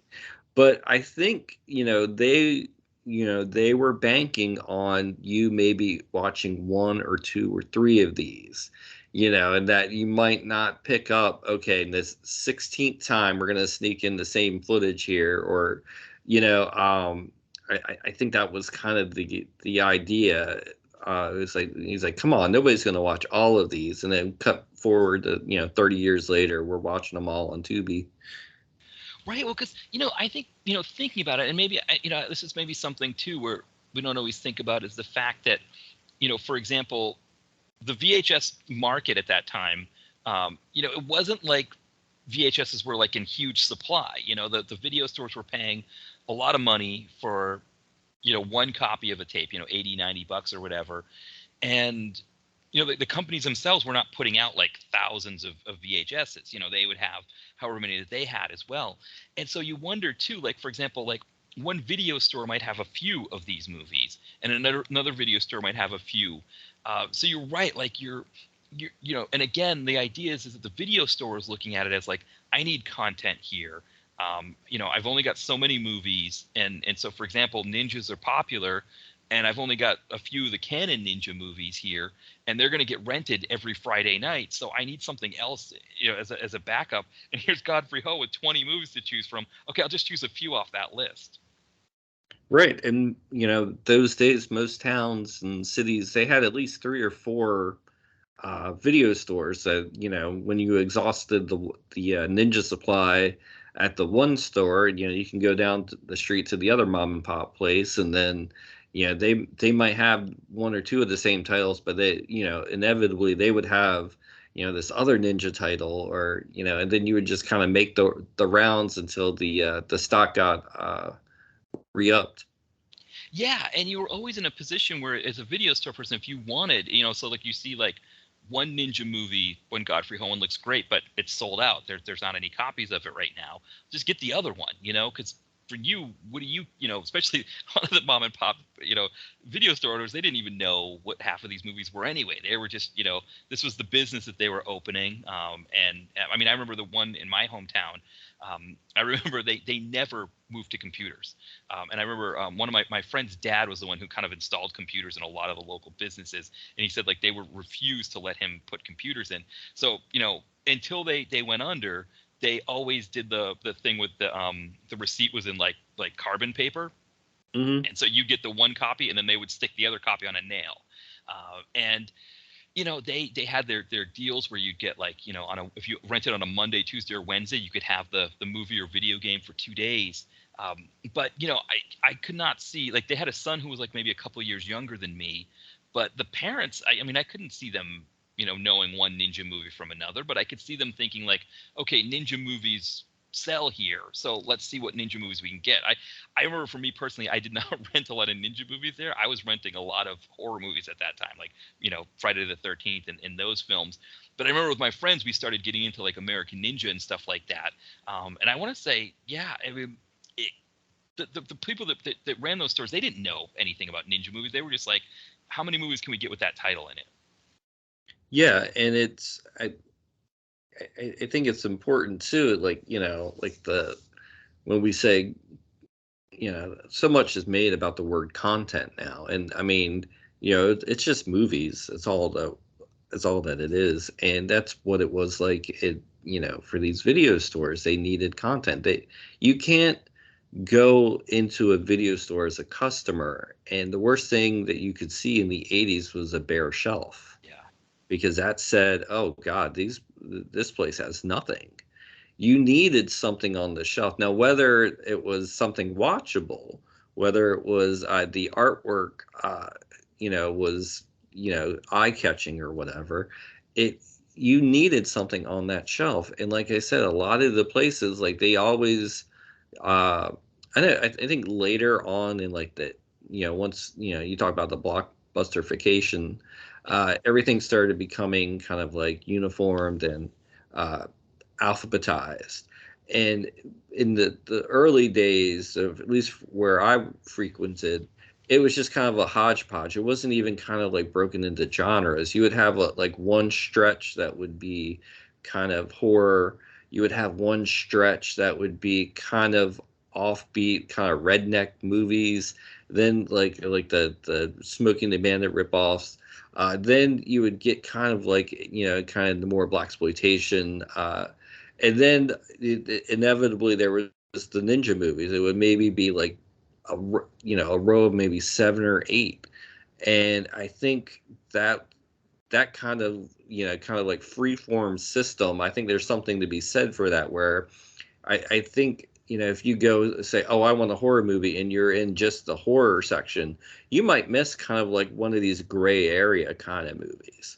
So I think, back in the day, like I especially, at least from what I remember, is that kind of free form kind of reference system was always kind of cool.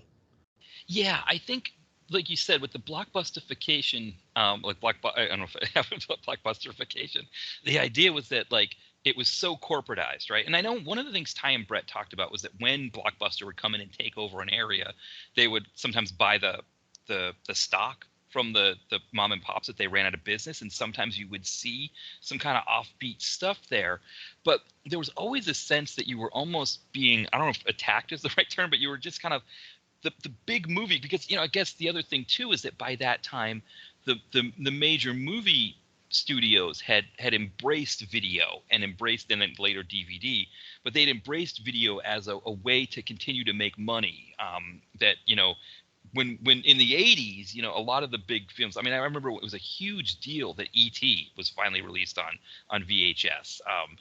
A lot of those big movies you wouldn't find on VHS. It was, if a movie came out in the 80s, it may take years sometimes. It would sometimes be like, oh, it's going to go on HBO first, or it's going to, they're going to give it a second theatrical run or something. And so that was the other thing too, is that these kind of movies would fill a niche because, the big movie in the theater wasn't going to be in the video store yet. But then also too, like to your point, that because these video stores, that because big corporate players hadn't gotten into the game yet, it was almost like I don't know if Wild West is the right term, but there was a lot of there were a lot of ways that stores could go in putting these together, and sometimes it was just a matter of like, hey, this employee seems to be really eager. Yeah, why don't you go ahead and group them the way you want to? Yeah, and I mean, with the kind of advent of Tubi, I mean, Tubi I think is like the closest you can get as an app for recreating that old school mom and pop video store experience, and because their selection definitely is kind of skewing towards those kind of gray area titles of not really being part of the studio system, that were just kind of made by hook or crook, and here they are, and hopefully you'll watch them with your friends and then tell more people about them that didn't have like that built-in kind of advertisement. They had to depend on like a crazy childishly drawn cover with a ninja holding a sword and like some big-breasted woman or something on the side, and that hopefully that will lure you to grab this movie. And if we put the word ninja, in big blood red letters, maybe you'll pick it up.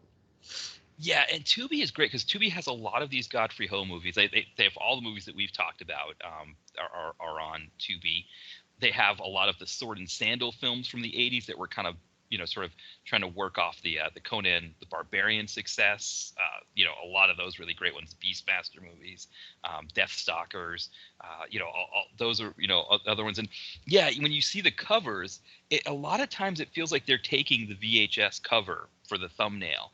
And you almost kind of feel like as you're scrolling that you kind of can see yourself walking through that shelf of clamshells that, that they had, that are sitting there, and which cover is going to be the one that draws me in. Absolutely. And I mean, if I want a budget title, I'll go to HBO Max or Hulu or something.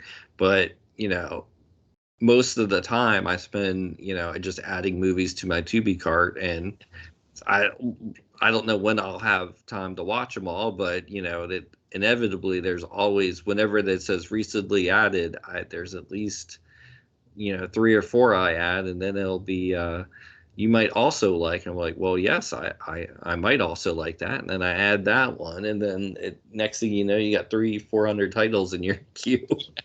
I know mine is huge too, and sometimes it's like the amount of time that I spend like going through like new ads and things like that, the new things that they've added. I could have watched one of my movies that's in the queue. I've like spent an hour just going through, scrolling through things, and realized I'd spent that much time, and it is amazing. Like I think because part of it is it's free, and I don't think the commercials that they have are really that bad compared to like if you were watching this on TV, on a Sunday afternoon, and the commercials that you would get on your local independent station that would have aired these things.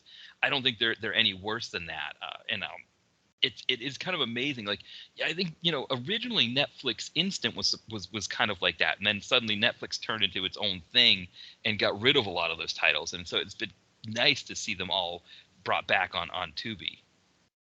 Yeah, then I got a little nervous too when I started seeing that Tubi was going to be doing like Tubi originals. Yes. And then I saw what their originals were, and I was like, okay, so we're fine here. It's all like basically Lifetime movie kind of ripoffs or giant shark movies, and I saw that they're going to do a remake of Terror Train. I'm like, okay, so that it's not like when Netflix starts putting up Stranger Things and taking down like all the the 80s slashers. So Yeah, because I think that like, Tubi has to deal with the Asylum to make movies. So it's when they have a deal with the Asylum to make movies, then that odds are they're going to keep a lot. It's interesting because it seems like the movies that tend to get taken down from Tubi are the bigger budget ones. Like I noticed, like I think they brought back like Above the Law and Mark for Death, but originally those were on there, got taken down. I think they brought them back. I think those are the ones that you're more likely to see disappear. yeah, and I think too. I think they have. I'm not sure what. I think they're owned by Fox, but I think whatever cable affiliation they have, like if they're showing that movie on television at that time, they can't have it streaming at the same time. So that's why it's always up for 6 or 7 days. They have like the 6 or 7 day thing, and then they take it down. Then after they show it, they usually will put it back up. Yeah, that makes sense. That makes sense there because it seems like it's like I know there was like the Jim Jarmusch one, Only Lovers Left Alive, that I wanted to see that was on there. Then I never got a chance to watch it, and it ended up getting taken down. It seems like those are the ones that seem to go.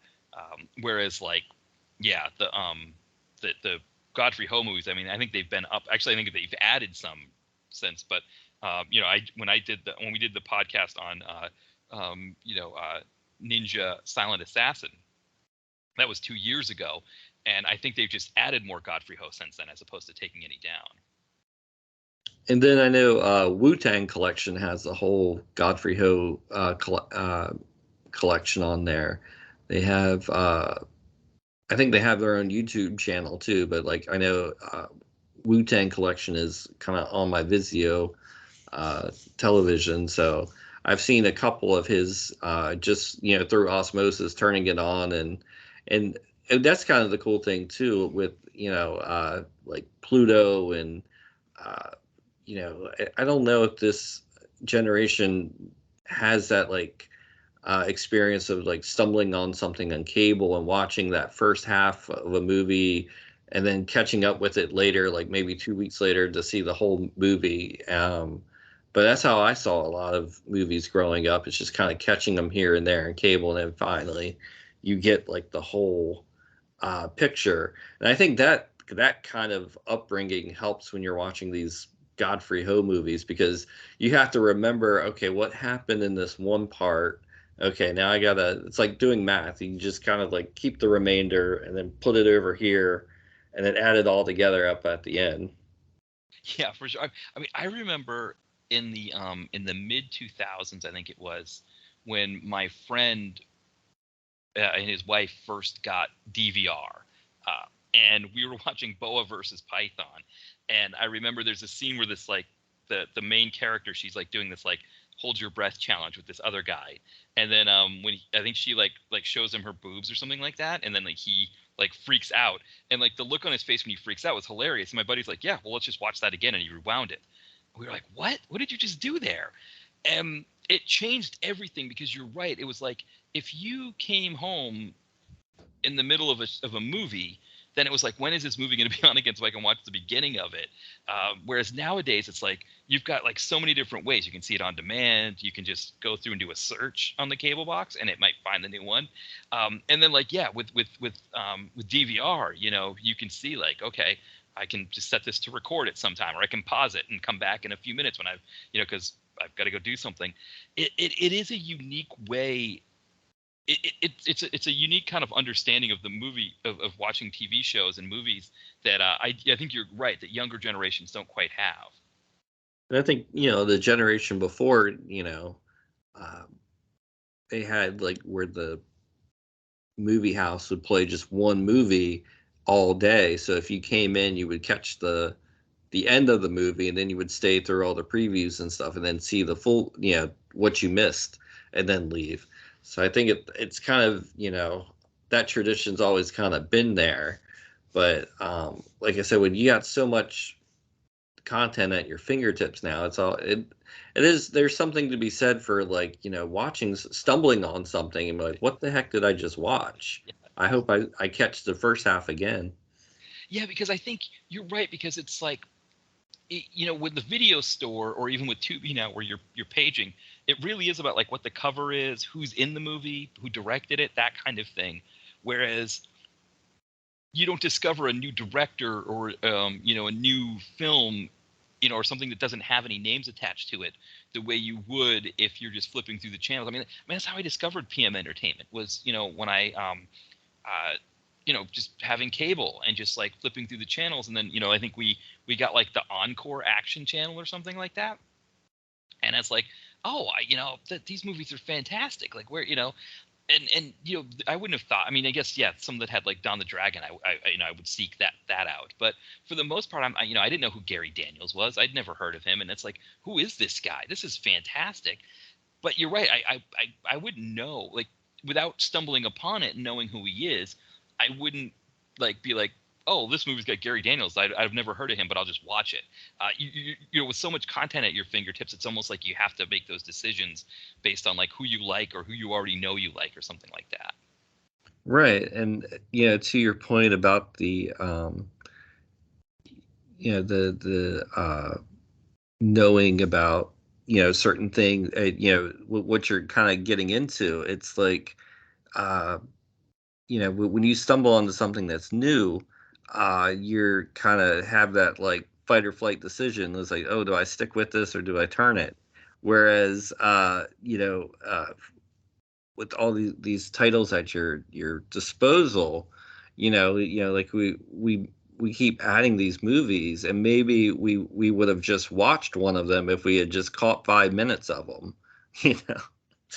Yeah, it's funny because I remember my friend, a friend of mine who I'm still friends, who I met him in French class in high school because our last names were similar. His last name was Petrowski, mine was Poirier, and I knew he was like into Dune. He talked about like being into Dune in the books, and at that time it was just the David Lynch movie that you had. And so I remember he was big into sci-fi and all that. And so he was coming over to my house. We're doing a sleepover, and I'm at the video store renting movies for us to watch. And I see Dune Warriors, the David Carradine movie. And I'm like, okay, I'm going to rent this because it's Dune. He's going to think this is great. And then he's like, no, that's not Dune. But we watched it because it's like, okay, we spent the money to rent this. We're not just going to go back to the video store and return it and get a new one. This is it. We're locked into this movie. And we had a really great time making fun of it and, poking fun at what was happening in it. And it had a lot of enjoyment there. Whereas nowadays, it would be like if he was over, if we were both in high school now and we're going through Tubi and we see Dune Warriors, I'd be like, oh, look, that's Dune. He's like, no, that's not really Dune. I mean, we just skip it and move on to the next thing. Yeah, and I think it kind of,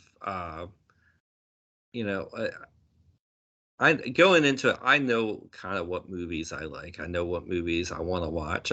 But there's some times where you kind of want to almost have like a dealer's choice, where it's like, okay, like what is this? And then I know I have a Roku player, and there's a couple channels like B Movie TV, B Zone, where they don't have a schedule. They just kind of throw everything up at catch as catch can, and like you'll stumble onto something and you're like, what is this? And then thankfully nowadays we have IMDb, and I can go and kind of do some detective work and figure out what movie I'm watching, and then try to find it if it's playing at another time or on another station.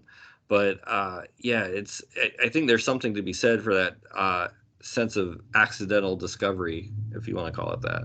Yeah, the accidental discovery, and the fact too that you're kind of locked in, right? That like you're invested, or you're gonna just kind of just go with it, whatever it is. And I think that's kind of the thing with the Godfrey Home movie, is that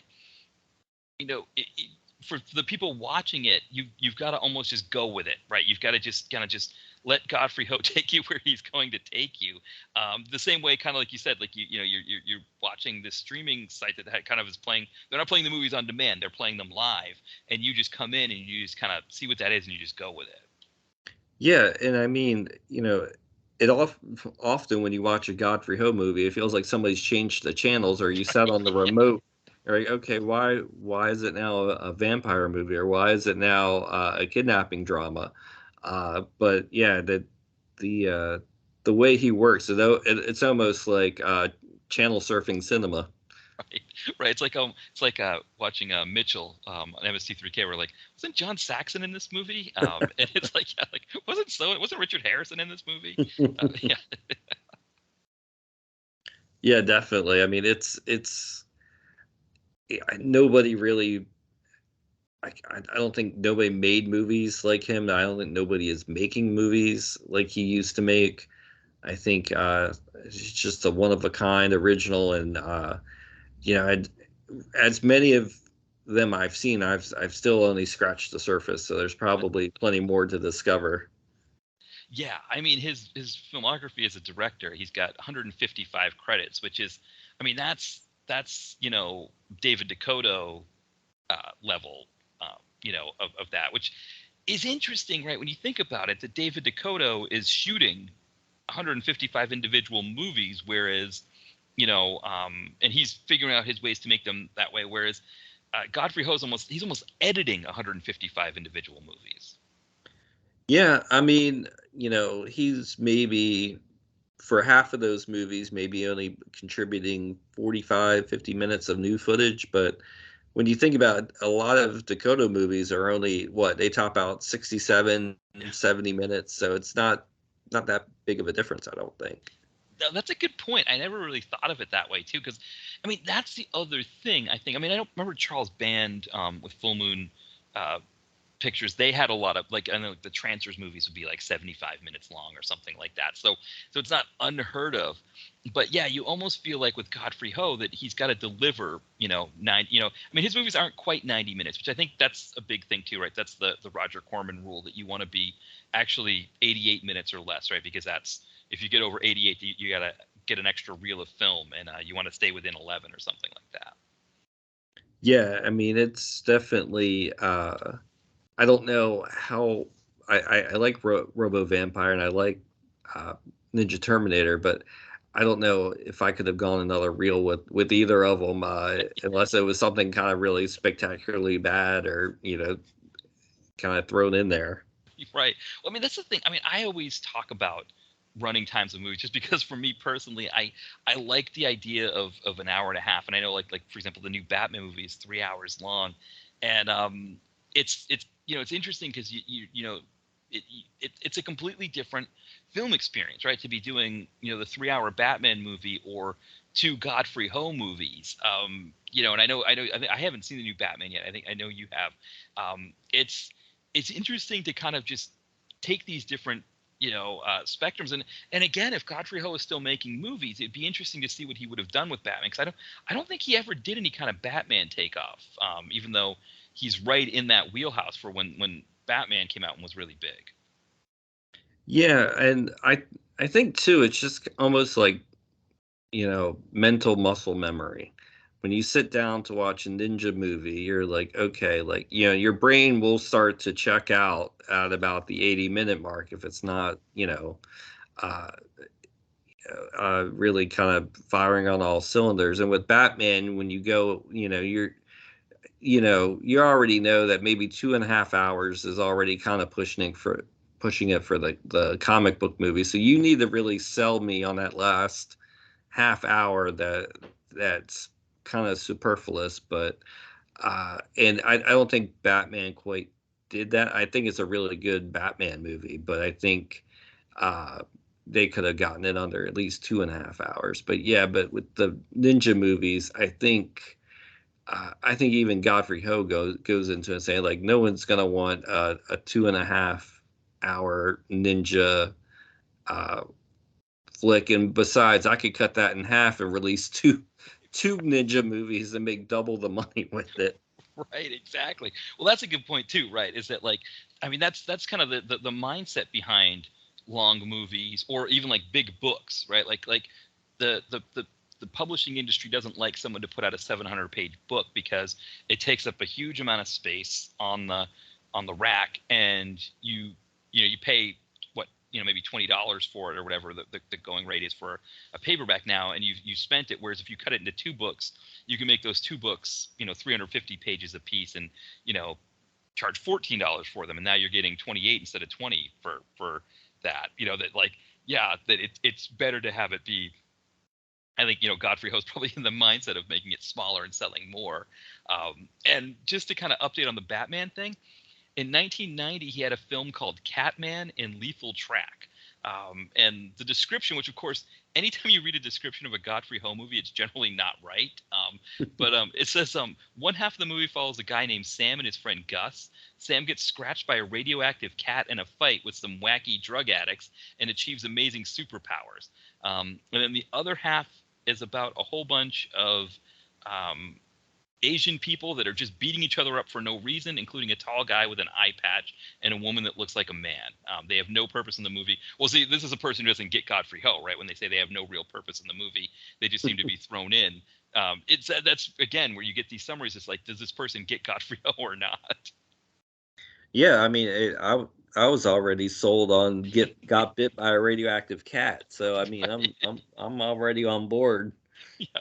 So he did get in on that. I mean, because what's interesting, right, is that the radioactive cat, like that's part of Spider-Man. What's interesting with Spider-Man in 1990 is that it wasn't the movie piece that was big for him. It was, like the Todd McFarlane comic books, the Eric Larson comic books. That I mean, what did he have? I think in 1990, I think he had 4 different books. Spider-Man did. So he was really popular from a comic book standpoint. And at that time, comics were just like, I think, the baseball card speculators had jumped into the comic book realm, and it was like right before Image takes over. So it kind of shows you too, like how tapped in, to some extent tapped in Godfrey Ho was, because again, he thought that a ninja talking on a Garfield phone would be considered cool to Americans, but he was kind of even going beyond just Batman. He was looking at like, okay, who else is popular? Oh, Spider-Man's really popular, even though there's I think wasn't Albert Pyun tapped to make a Spider-Man movie, but I think they couldn't do it for the budget that Canon wanted. Yeah, and then he put the test footage in Cyborg when it's the camera's kind of slinging here and there. That was, I think, the web slinging test footage. Yeah, that's right. Because he told me once, because he was talking about like it just kind of through emails when we were emailing back and forth, that like, because I think at the time they were trying to do a Spider-Man Broadway show, and it was failing because of the whole wire thing. And he's like, yeah, we were going to have to do the whole wire thing, and it just was a mess. And so we just scrapped the whole idea. And yeah, so then they used the footage. So yeah, I mean, even with the kind of understanding that like Spider-Man wasn't being adapted theatrically, Godfrey Ho still kind of knew enough that Batman was popular, but so was Spider-Man, even if there wasn't a movie for him. Or, something might have gotten lost in translation, and he actually thought Batman was bitten by a bat and got his superpowers that way.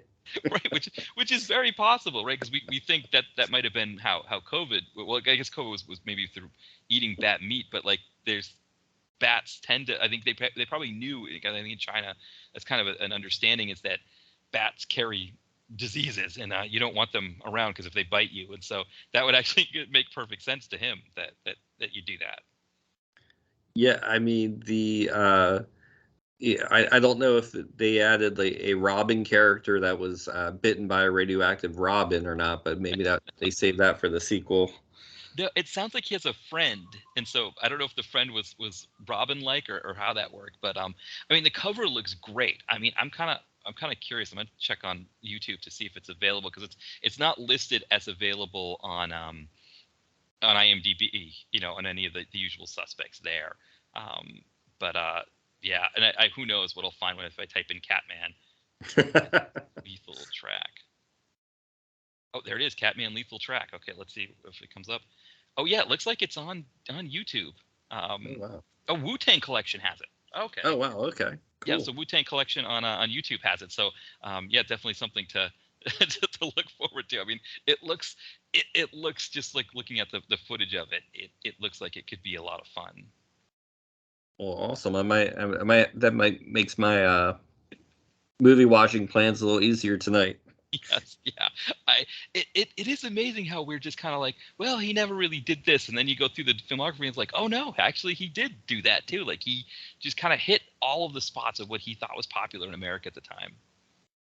Yeah, I mean I don't know if that was a thing where he just opened up the Hollywood Reporter and just highlighted just random words that kind of uh, were selling at the box office, like Terminator or Batman or Catman or uh, or if it came from like an organic place of like, hey, let's do this story about a vampire and a RoboCop guy, but we only have time and budget to do 40 minutes. So then now I need you to go find me footage that we could kind of splice in there.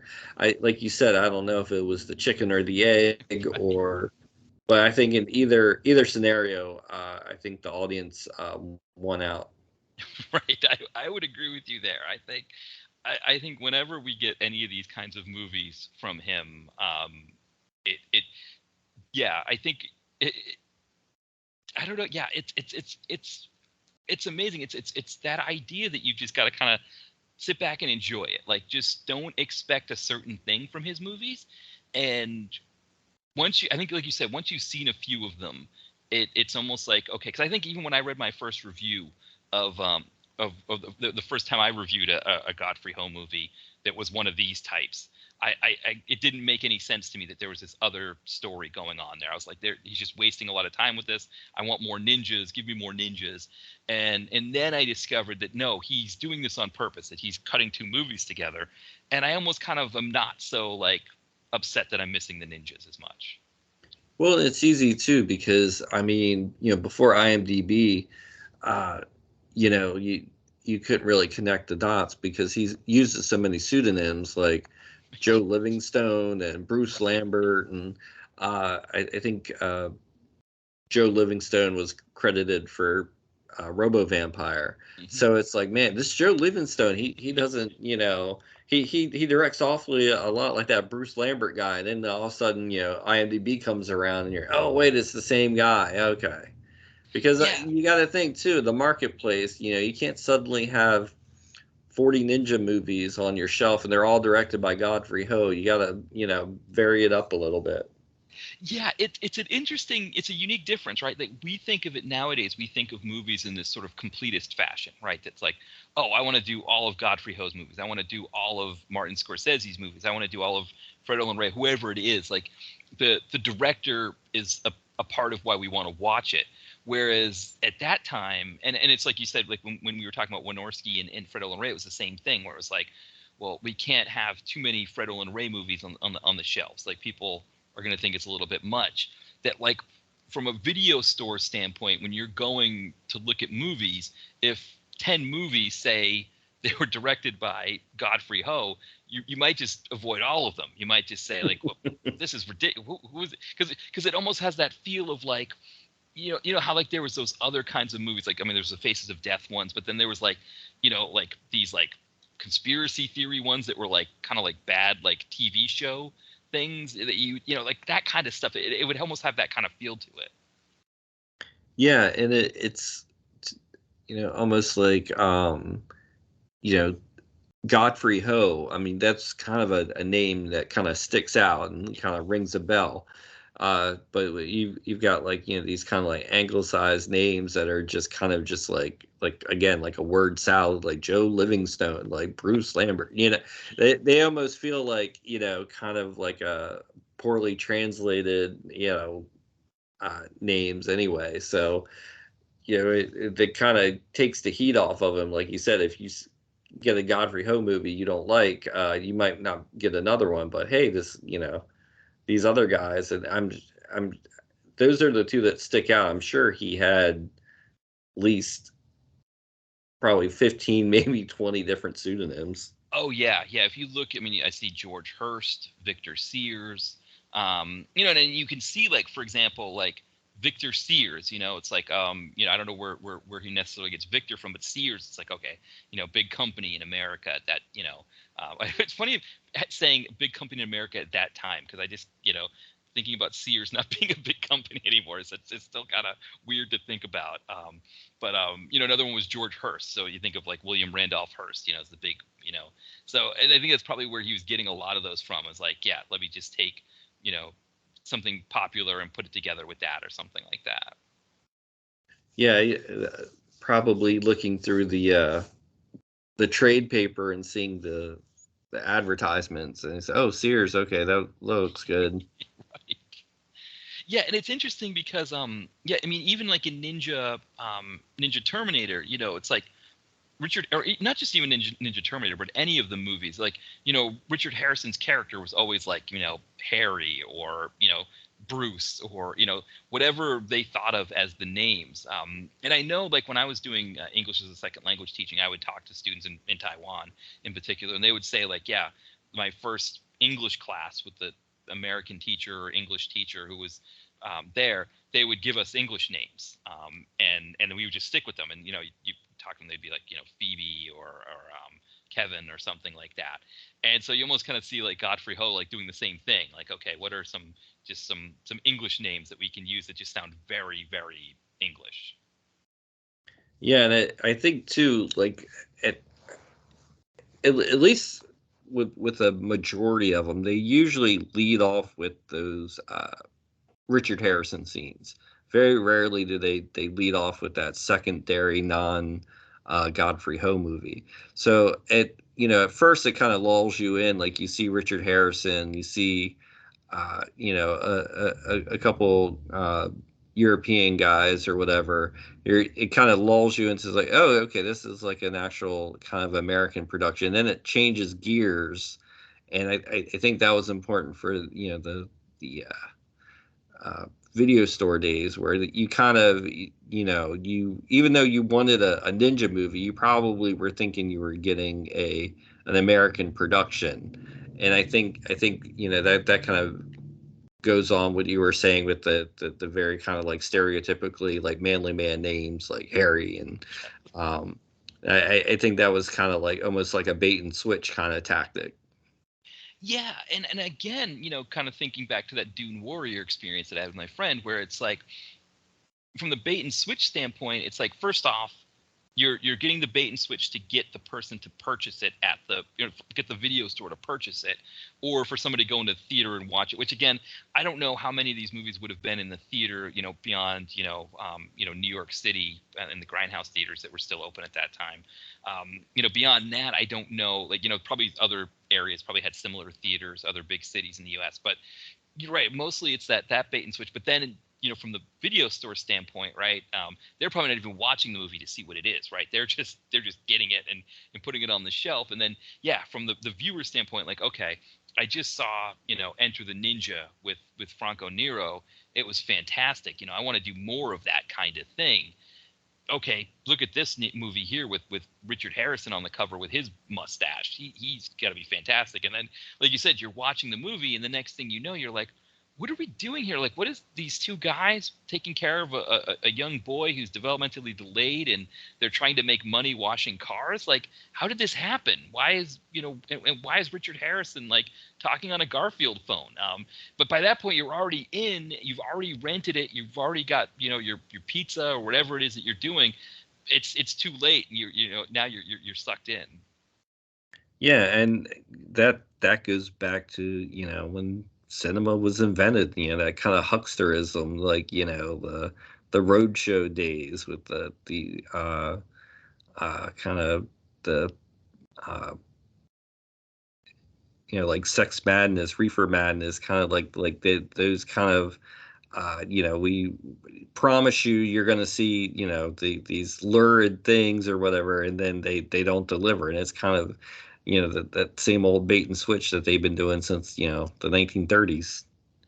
Yeah, and it's funny because I think the difference between now and the 30s, right, is that in the 30s, you kind of expected it. Like, you kind of understood that this is what you were getting into when you'd watch movies. But it's almost like for this sort of like this period of time, maybe after, I don't know, the 70s, or, or even before that, right? You think of like the real, you know, art house director. You think of like the Fellini, the Kurosawa, the Bergman, but then you get into sort of like that 70s auteur period when you got Scorsese, Coppola, putting out these really great movies, and there's this sense that movies are supposed to be art, that they're supposed to be like this director driven thing where they're putting out something that's supposed to be sort of this next level. And at the same time, I mean, Scorsese comes from Corman. He worked with Corman. There's this other kind of movie, the Russ Meyer films, the Corman films, that were still kind of big, and there's still a place for them. But it's almost like for us, growing up, like, you almost have to kind of discover this kind of movie that, like, you're at least for me growing up, I was told that movies were only this one thing, that they were only big budget productions that come in the theater, or art house films that maybe aren't in the big theaters, but they're still kind of they have something to say, that they're well shot, and all of these things. And when I discovered that there was this other kind of movie, it was like, oh, I remember, I think one of the first ones I watched was Creature from the Black Lagoon with my dad, and my dad's like, it's like an interactive experience where my dad's making jokes about the movie, and I'm like, oh, I can make jokes about this too. And yeah, it's almost like when you just, for me, discovering this kind of thing, but then it's almost, again, like I have to retrain my brain to understand that, like, no, not everything is this director who's got this whole thing storyboarded out, and they're trying to tell a story. That there's this Godfrey Ho place, or there's Fred Olen Ray place, or any kind of B movie place. Well, yeah, I think when I was growing up, like, I never really had a distinction. What was an A or what was a B or what was a C. It was just like, let's go to the movies. And I mean, I would choose the movie sometimes, but I was a kid, so I was mostly just brought along. We would see, I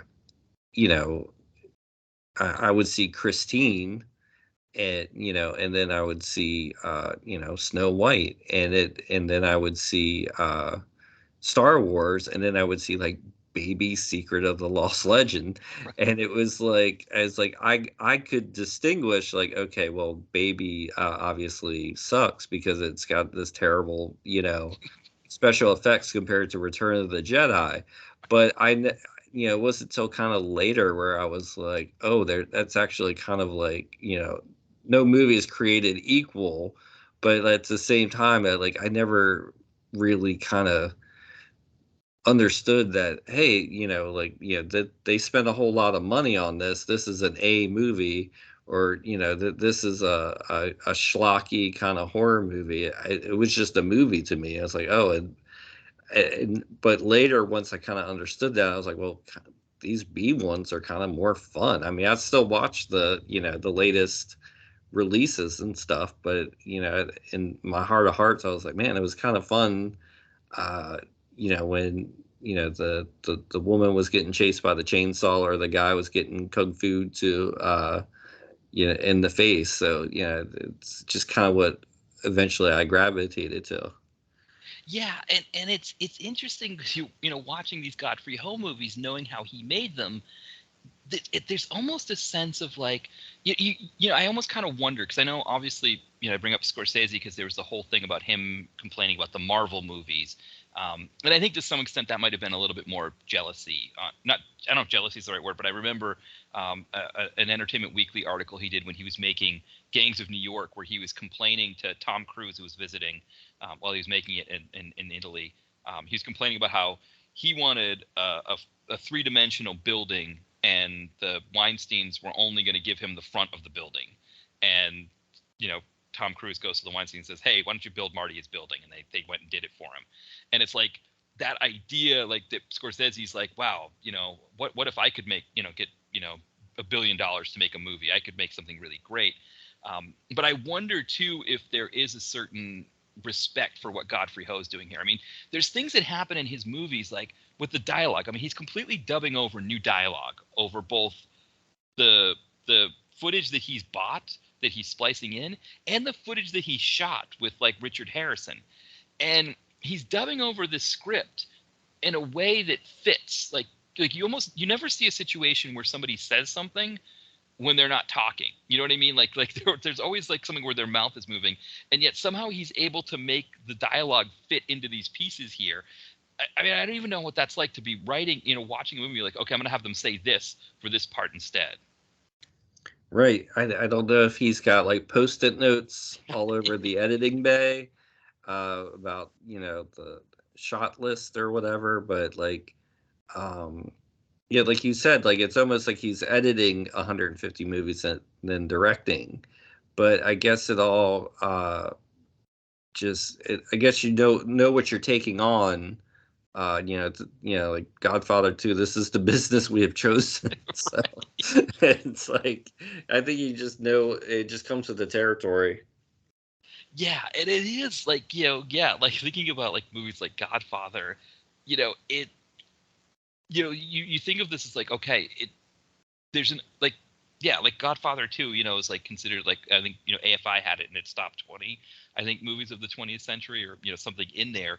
And it's like, the way that movie is woven, where you've got De Niro and Pacino never on screen at the same time, and it's like a story about a father and a son who are at the same time in their lives. And people think about that and they're like, wow, that's just genius, the way he wove that tale together like that, where we're watching a father and a son come of age at the same time period in their lives and what they're going through. And but Godfrey Ho, it's like, well, piece of schlock. This is ridiculous. I can't make any sense of it. And these ninjas have the word ninja written on their heads, and what are they doing here? But there is something about the way he's doing this, that there is, like you said, there's like a kind of a mad genius to it. Yeah, I mean it takes craft to it takes hard work to just release anything, whether it's half a movie and somebody else's half of another movie. But like I think when he cut his teeth on those early kung fu movies, that gave him that foundation where he said, okay, well, I no longer have to spend a week or two filming a production. I can just film 3 productions in 2 days or 1 week and make 2 movies out of it.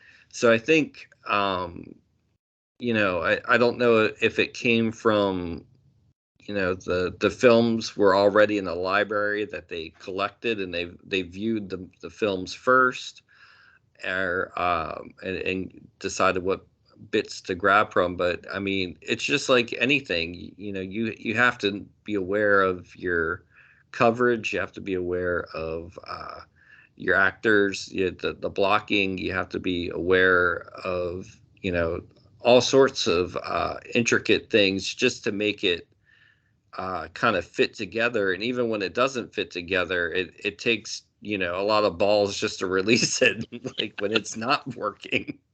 Right. Well, that's the thing, right? Is that like that there's that sense of like, no, I'm just gonna do it. And I mean, it reminds me, I was working in a kitchen once with this with a chef who he'd been working in like traditional kitchens. I was working in a retirement home kitchen with him, and he'd taken the retirement home job because he wanted to have regular hours. And I remember this meat came in that was very tough. And of course, we're serving this meat to retirement, people that are in there, the elderly, who don't have the best teeth as it is. And he's just like, like the cook who's working under him was like, you can't do anything with this. We need to get rid of it.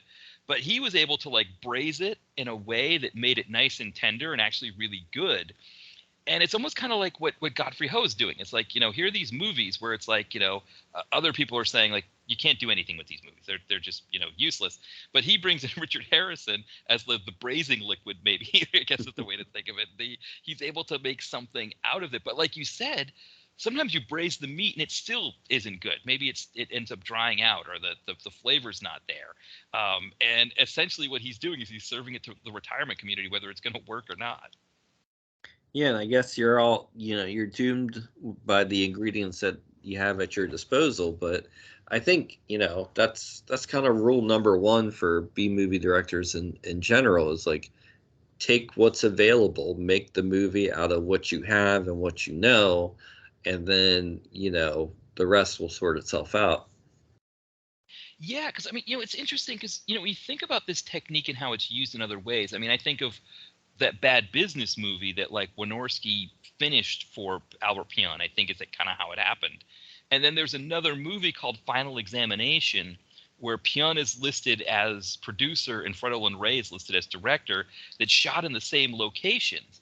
And it's almost like, yeah, they took this footage that Pion had used, they made bad business out of it to deliver that movie, and then Fred Olen Ray comes in and shoots. I don't know exactly how it all came together, but it's a concept that seems to be used a lot. But it's like, you wonder, like, I mean, it would be interesting to know, like, what a Fred Olen Ray, or if it is this a unique thing that only Godfrey Ho could do, because he's just such a unique talent and genius that he could take these movies. And again, like you said, they don't always work, but if could Fred Olen Ray take a pile of 60s or 80s after school specials and make movies out of those? Is that possible, that he could take those and then shoot another half of the movies with his mainstays and make something out of it? Or is it something that, like, Godfrey Ho was uniquely suited to do this kind of thing? Well, I mean, I guess too, there's the case of David Lynch with Mulholland Drive making a pilot and then not getting it picked up, and then coming back and kind of retooling it, shooting half a new movie, but you're still using the same actors that, in most cases, that you had before. So it would be one of those kind of great, challenges, like if they ever brought back Project Greenlight, where they would give you 40 minutes of footage, and that would be the challenge for the filmmakers to make your own feature around this 40 minutes of film stock that we had lying around. Yeah, and it's interesting it'd be interesting to note if directors, watching these movies, like if they, like you said, if they got like a 40-minute like film, if they picked up on the things it seems like Godfrey Ho picks up on, like, for example, phone conversations are really great, or not even just phone conversations, but it seems like whenever there's a shot of just a person's head speaking, where a person, and again, you wonder when he's shooting Richard Harrison, if Richard Harrison, completely oblivious to the fact that he's being shot where it's just him in the scene, like there's no other person reverse shot, it's just his head, so he can be talking to anybody in any circumstance. Right. I guess too, like if I think about Bowfinger, like Right. like it's almost like almost a Bowfinger style. Like they just grabbed this footage of Richard Harrison on his coffee break from one movie and put him in another movie. Yeah, it's there's something about it that it sounds so crass, right? The idea of Godfrey Ho making these movies just sounds so crass, right? That just like, I'm just going to cut movies together. I'm just going to buy up all of these Asian films and then dub other voices over them and then cut it together so Richard Harrison's talking on the phone with them, or he goes to an apartment. I mean, I remember in Ninja Silent Assassin, he goes to see the character that he's supposed to be talking to. He goes to his apartment, and they just, you have to catch the fact that they're not in a scene together, and that's how they're talking to each other. That that it's a kind of a uniquely, that there's a talent there that almost needs to, that needs to be respected in a way that that everybody that looks at it is just a completely schlock thing, which it is. I mean, the movies are kind of a schlock, but there is a genius in making them. And the glass is half full kind of aspect is like the the other Asian films that he was taking from probably never had a prayer to be released in the United States in their original form. So at least some way, thanks to Godfrey Ho's editing prowess, like they're actually finding a home on American video store shelves, albeit in like a totally butchered form. Right. I mean, that's a good point. I mean, if you're Jack Lamb, do you feel like, hey, I got to be in a movie that was released in America? And and I wonder too, because I think there's I don't know if it's a cultural thing, but there's a mindset again of like, again, Richard Harrison comes from a Western mindset of, this is my product, this is what I created, and I'm not giving this away for free. Whereas I wonder if maybe there's a different mindset in the Hong Kong industry where it's like, no, I did this movie, I got paid for this movie, whatever they do with the movie, that's fine, but I got my paycheck.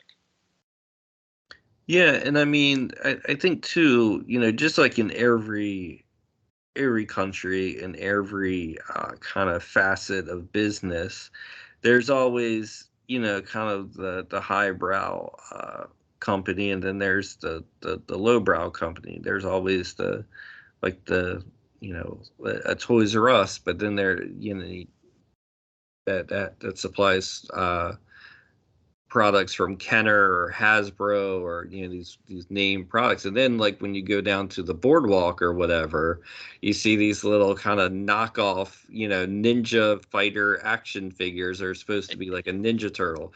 So there's, I think his wheelhouse is in like the knockoff market, and not so much the big box store. And that's fine, because sometimes those crappy toys are more fun to play with than the toys from the big companies. Yeah, I mean that's a good point. I remember, my nephew when he was really young. He wouldn't remember this now. He was like 3 at the time, but I remember going on the beach in Maine. You'd see these toys and he would think they were great. Like, oh, let's get these, and then we can they still work just as well in the sort of fictional fight sequences that he would develop in his in his mind when he wanted to play with the toys. And you're right, like they can kind of almost be as fun. I mean, they kind of still do what you need them to do. Yeah, and I mean, that sometimes it's more endearing to have kind of this ramshackle, thrown together kind of final product, and at least, like, like you said, you could bring your own kind of imagination to these movies, whereas it's pretty point shoot. You get what you pay for with the big companies. Yeah, and I think maybe that's a good place to sort of wrap it up here. Is that like Godfrey Ho is doing something that's with these movies. He's doing something completely outside the norm of what we think of like as a movie. Even when we think of our schlock, our tours, and the things that they do to make movies, that he's doing something completely different. And the alchemy, as you called it, it comes together to make something that is just uniquely entertaining, I think. Yeah, absolutely. I mean, no one's followed that business model that I'm aware of, and if they have, they haven't been as proficient and prolific at it as Godfrey Ho. No, I mean, and you wonder too if after Richard Harrison's experience that people became more discerning when they went abroad to make movies. Nobody wanted to get stuck in that. Maybe they demanded like you're only going to use me for these 2 pictures and you can't use my likeness for anything else or something. Yeah, I mean, it's hard to say, because again, I don't even know, like, when you get to like Robo Vampire, I don't even know if that's the actors' real names that they're using, or if it's just all kind of thrown together. It wouldn't surprise me either way. Right, exactly. Yeah. So, I mean, that's part of the fun of this too, and I think it's the fun of just being a B movie fan in general. Is you just never know how some of these things come about, where some of these decisions are made. Yeah, that's kind of some of the fun, is guessing like where they came up with some of the things.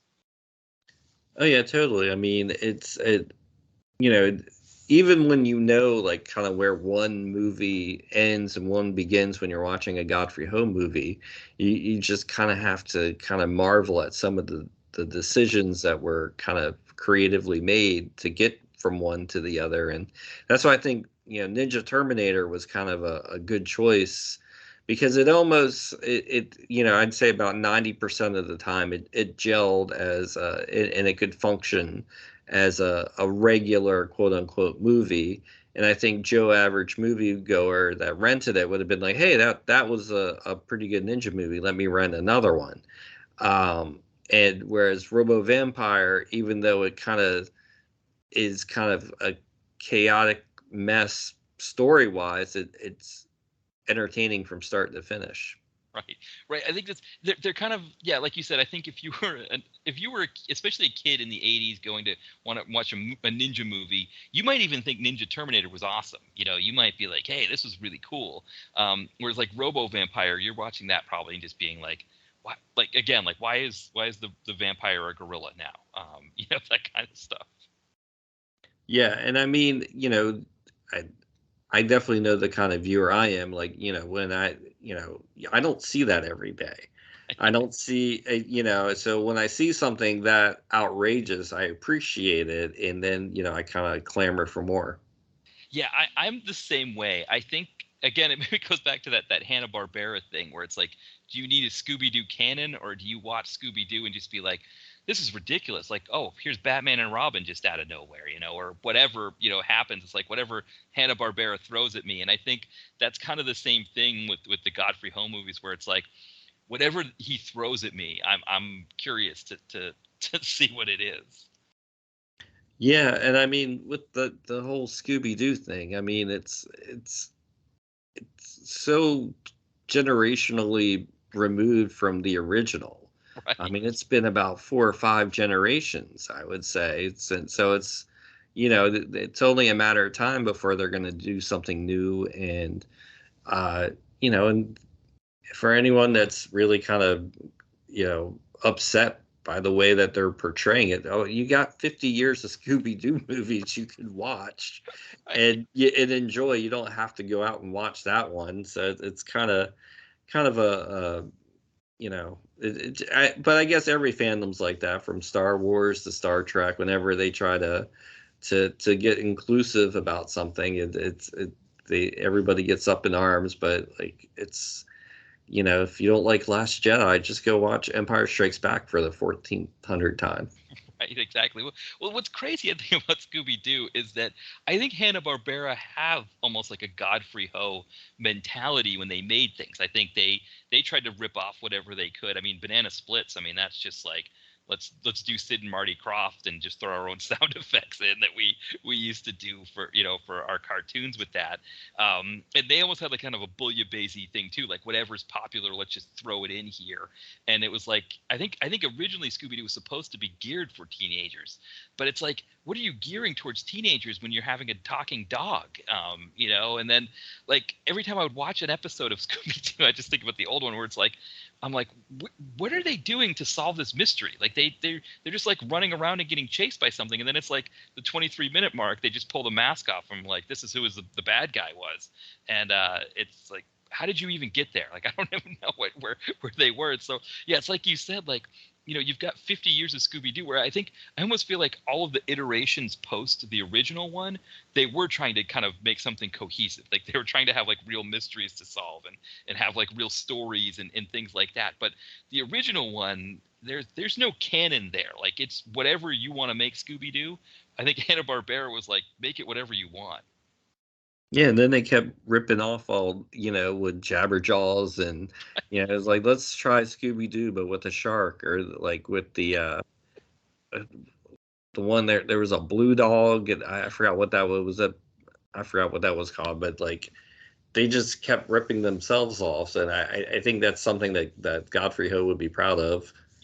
Yeah, I mean, there was a very like Hanna-Barbera is very much a Godfrey Ho kind of mind. I mean, they even have, I mean, Snagglepuss. I mean, he's essentially the Pink Panther, but he's not the Pink Panther because he says all kinds of random stuff like calling people maroons and things like that.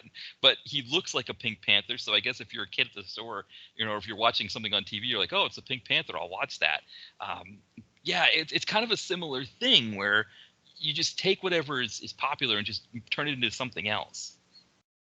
Yeah, and I mean, I think that trope of a bunch of kids and an animal, uh, solving mysteries. It's not Agatha Christie style mysteries. It's just it's you kind of know what you're getting when you sign up for it. Right, exactly, and I think that's maybe the key point, maybe with Godfrey Ho as well, is that like if you go into Godfrey Ho expecting, for example, if you go into you know uh, uh, Ninja Terminator, if you go into it expecting American Ninja 2, or you go into it expecting Enter the Ninja, yeah, you're going to be disappointed. You're going to be like, what is this that I'm watching? This is not, or going into expecting Isaac Florentine's ninja movie with Scott Adkins. Yeah, you're probably going to be disappointed. Just like if you think that there's a canon for Scooby Doo and you're upset that it's not meeting the canon that you wanted, yeah, you might be upset. But if you go into it expecting something, just not expecting anything, just sort of taking whatever Godfrey Ho gives you, I think that's where the entertainment factor comes in. Yeah, and I mean, you know, for me, my number one movie watching rule is always, uh, for directors or actors, it's quantity over quality. Yeah. I'm very much in all of those guys, and somebody that can just grind it out, like almost like a dozen movies a year. Uh, and I think those guys' careers more fun to kind of follow, not only because they've made so many movies, but just kind of like that work ethic involved. And it's just like yes, there when you make that movie, those many movies, the margin for error to making a bad one kind of rises dramatically. But when they hit that sweet spot between kind of schlock and just flat out just fun, I mean that the results are always awesome. Yeah, I think that might be a great place to leave it, because I think that's kind of the ultimate with Godfrey Ho, right? Is that when he's going to have a lot of misses, but when he hits, but I think even when he misses, it's kind of fun in a way, actually. Oh yeah, definitely. I mean, there's a lot of movies where you just watch it and you just kind of just shake your head more than anything. And sometimes it those takeaways are more fun, especially if you're watching it with a group. Yeah, exactly. Yeah.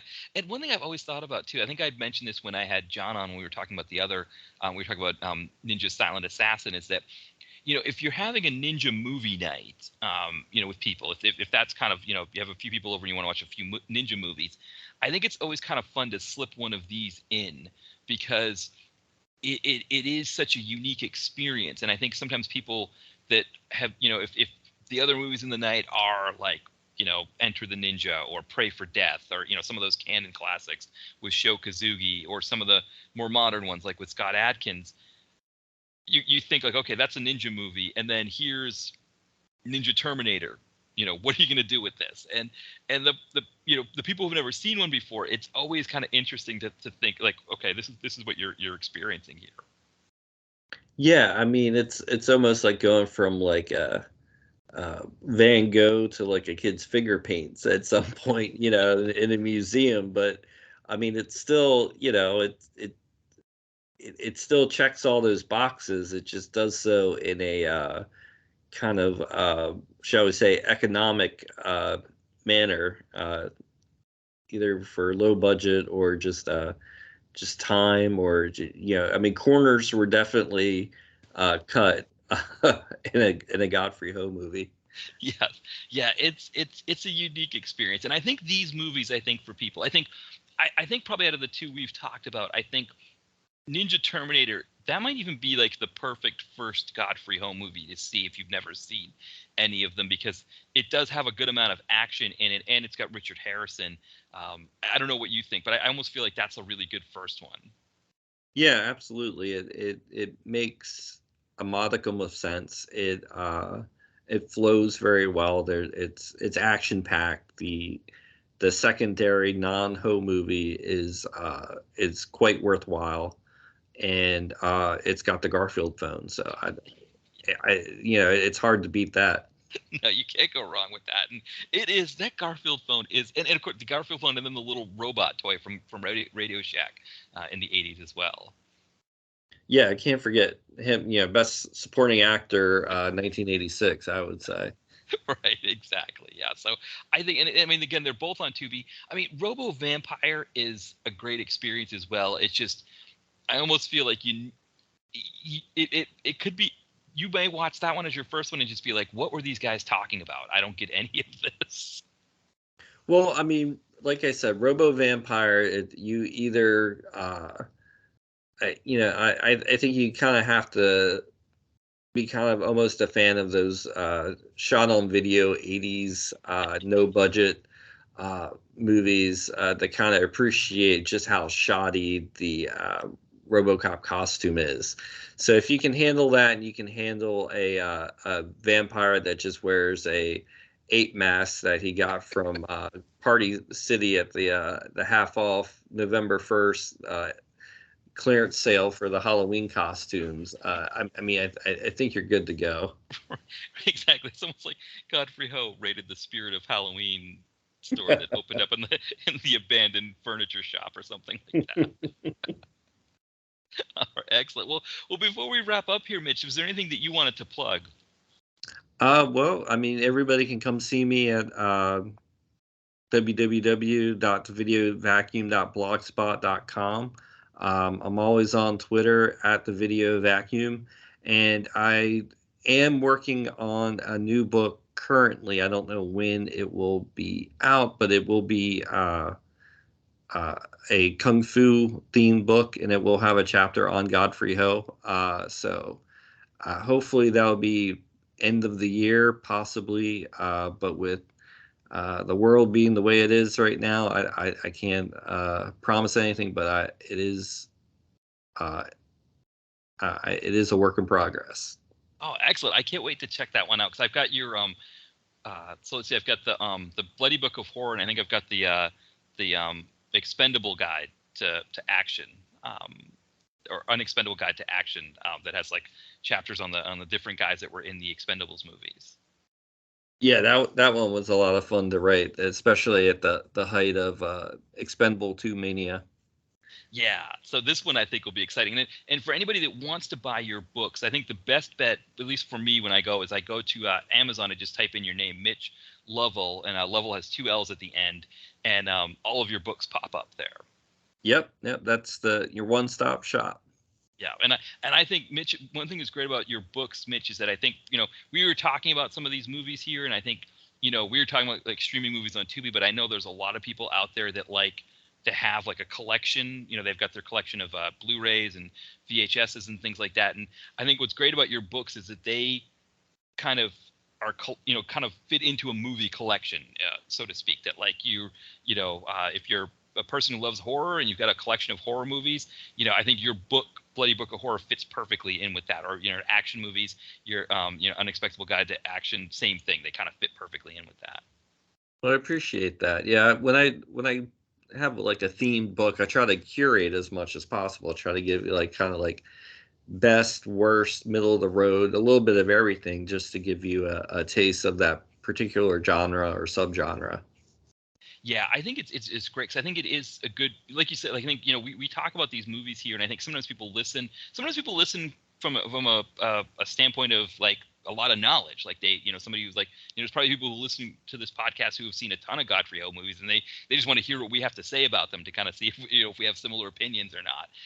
And then in other cases, people come to the podcast being like, I don't know anything about Godfrey Ho movies, I'm kind of curious to know about this. And yeah, I think it's kind of the same thing with your books, because you like Bloody Book of Horror, you cover a huge span of horror films that I think for people that are into it, like you might some people are into maybe one area of horror, but because I think you do like different eras in your book, I think. Yeah, and that's kind of part of the curation part. It's fun to watch the new stuff, but it's also you kind of want to see where the baton gets passed at certain points.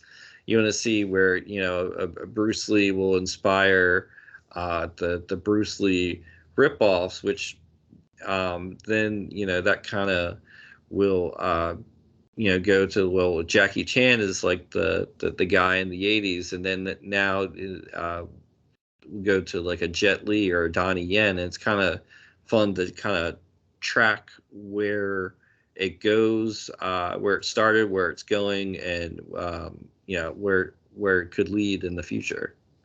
Yeah, and you think of like you mentioned you're gonna have a section on Godfrey Ho where it's like he starts in that same tradition of like originally doing some of those Bruce Lee ripoffs, and then he goes into this other direction that to the films that we were talking about today, but he's still kind of coming from a tradition of wanting to put out movies that putting out like the Bruce Lee ripoffs, for example, because those are what the theaters in America were clamoring for at that time. And also too, I mean, I devour just about any kind of movie, and especially like with the horror book, and this upcoming kung fu book, I watch all kinds of movies, and if I get on a tangent about something, like I kind of try to try to be pretty thorough about actors or directors' filmographies, and kind of seeing where they fit into the grand scheme of things, especially with horror, because I think horror is the most long lasting genre outside of just drama and comedy. I mean, and just seeing where the slight changes and the trends go from decade to decade it's always fun to kind of chart and see. And a lot of the times it's still the same old. They're still making the same old movies they were making in 1931, except with a new coat of paint. Yeah, it's interesting because with my blog, I started off with this idea that I was going to be doing as much horror as anything else, because that was one of the genres that really influenced me into getting into B movies. But what happened was that I think the horror blogosphere was so vast that in that ecosystem, I was kind of such a small fish in this big pond. Whereas with action B movies, it just worked out that there weren't as many people talking about them, and people were coming to the site saying like, "Hey, did you check out this new one? Did you check out that one?" And next thing I knew, I was like doing, I did 60 Dolph movies or whatever it was, and it's like, that's kind of what fed on it. But I never quite got back into the horror. And I noticed, like, for example, the horror movies. If I look at the I think the only one that was really big was that movie Mom. I don't remember that, with Brian James, 80s horror film. Yeah, I didn't see that one. No, I don't think a lot of people did. I think that's the only one that's ever really gotten any kind of run on my site. Like most of them, like I even did like classic horror movies. I did like the Bela Lugosi Dracula and things like that. But I think that's, for me, has been a problem, is that because I especially love older horror movies, is that I ended up getting away from it. And I think kind of like what you do, like with with the book and wanting to explore those different things. It's something that I probably should do more of. Where I for every 10 action movies I do, I might do one horror movie, and that might be because Dolph is in it for a small piece, like Welcome to Willits or something like that. Yeah, and two, I think with so much of the streaming world today, it's like you said, like it's here today, gone tomorrow. It's fun to do some of the older movies that maybe not aren't on streaming, or might even be kind of out of print at some point, because you always want a couple titles in the book. It's almost like a great white whale for people to kind of track down, and like a and because I remember growing up, with like the Psychotronic Eye and the Fangoria, like there were always some titles you're like, what is this movie? Like, and you would hear it referenced here and there, and then you might not see it for 20 years later, and you're like, oh, that's that movie I read about in Psychotronic, or and it's kind of like checking it off your bucket list. So I always kind of like to put a couple of those kind of great white whale titles in there. Yeah, that's a good point, because I remember my friend had the Psychotronic movie guy when I was in college, and I remember, in Maine, obviously there weren't a lot of obscure video stores, but then I remember going to Boston. They have this the Garage Mall that's in Cambridge, near Harvard, and I remember like going in there and like not only seeing like the Psychotronic movies that I was like, oh my god, this was in the book, I gotta, but then also seeing like foreign films that like I'd never heard of people that were like there. Yeah, it like you said, like nowadays it's like everything is so available, but to have those movies that are a little bit harder to find, I think is kind of a cool thing. Yeah, and it just kind of goes back to just my taste. I watch everything, so I don't really discriminate when it comes to foreign, black and white, color, 50s silence. I pretty much watch everything, so it's always kind of fun to find a movie that might be ripe for rediscoveries for someone down the road. Yeah, I think that's always kind of a cool thing when you can introduce someone to a movie, and have them discover it through through your blog, through your book, or something like that. I think that's always a cool thing. Yeah, I mean, and that's what it's all about. It's just like kind of, even with the I have a tendency to review everything that I watch, which is why I kind of review a little bit of everything. But at the same time, it's kind of like, yeah, I do review a lot of crap because I watch a lot of crap. But It's always fun when you find those diamonds in the rough, and it's kind of like, kind of like you have to take it upon yourself to kind of shout it from the rooftop so other people discover it. Yeah, yeah, that's always kind of a fun. Like, one thing that I always kind of think is fun too is like if I stumble across a movie on IMDb and it's like the only review I recognize might be yours or Ty and Brett from Comeuppance or something like that, and it's like, oh wow, okay, so this movie's that rare that they're the only one that saw it, and just kind of see what yeah, I think there's one recently that I can't remember what it was that I think you were the only name that I recognized on there's like only a few names there totally, or sometimes it's just your name, or sometimes it's just Ty and Brett. Sometimes that happens too, where it's just the only name on there, and it's always kind of cool to be like, oh okay, they've already found this one, kind of see what you thought, and and sometimes even if you were Ty and Brett give it a bad review, sometimes that still makes it like, because I'm kind of a completist like that I've still got to watch it anyway. Well, yeah, I mean, if it's not you, me, and Ty and Brett on the IMDb external review page, then that does the movie really matter? Right. Does it exist? I mean, come on now. Yeah. I was started to refer to those as like completing the triangle movies. If you and Ty and Brett have reviewed it, and then now I'm reviewing it, it's almost like I'm completing the triangle. So now all three of us have done it. Yeah. I like that. We may have to get all together and try to have a completing the triangle marathon, where if we're the side of the triangle that hasn't reviewed it, then the baton passes to us. Right, exactly. Yeah, I thought about putting a tag too, but then I'm like, well, I got to go through all the ones to figure out which ones everybody has done. So because it was kind of, I think was it Cam Sully who mentioned it to you about that like when he's looking up movies, it's like, did the three of us do it? I say three of us, actually four of us, because it's Ty and Brett together for Comeuppance. But yeah, did we each cover that movie? Yeah, he was the one that said that to me. And I was like, well, that makes sense. If it's all three of or all four of us there, then it's got to be a good time, good or bad. Right, exactly. And I think the fourth one that seems to pop up is Bulletproof Action, because I think they do a lot. But it seems like when you get to those older ones, especially things from like the 80s, it's like did the three of us cover it, like like a Bruno Mattei film, or some of the yeah, it's kind of one we did the one so I think with some of these Godfrey Ho movies, I think you've already covered them, so like when I do them for the site, I'll have to tell Ty and Brett that they're up next, so they got to do them. And it's also kind of cool too when like you see that they reviewed it maybe in like '07 or something, and then you saw it in like maybe 11, and I was late to the party and saw it in like 2020. It's always kind of maybe at that point, like they hadn't seen enough of that actor's filmography or whatever, and it kind of see where everybody kind of comes into the movie, kind of whatever they were in their kind of like writing career. Yeah, it's funny. I think there was one from 2011 that Ty and Brett had reviewed that I reviewed recently, and I saw that they came up in the external reviews, and I was like, oh, okay, let me see.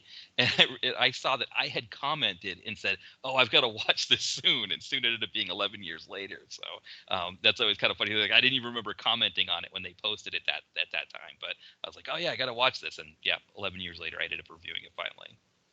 Well, yeah, better late than never. Right, exactly. Yeah. So yeah, it's kind of it.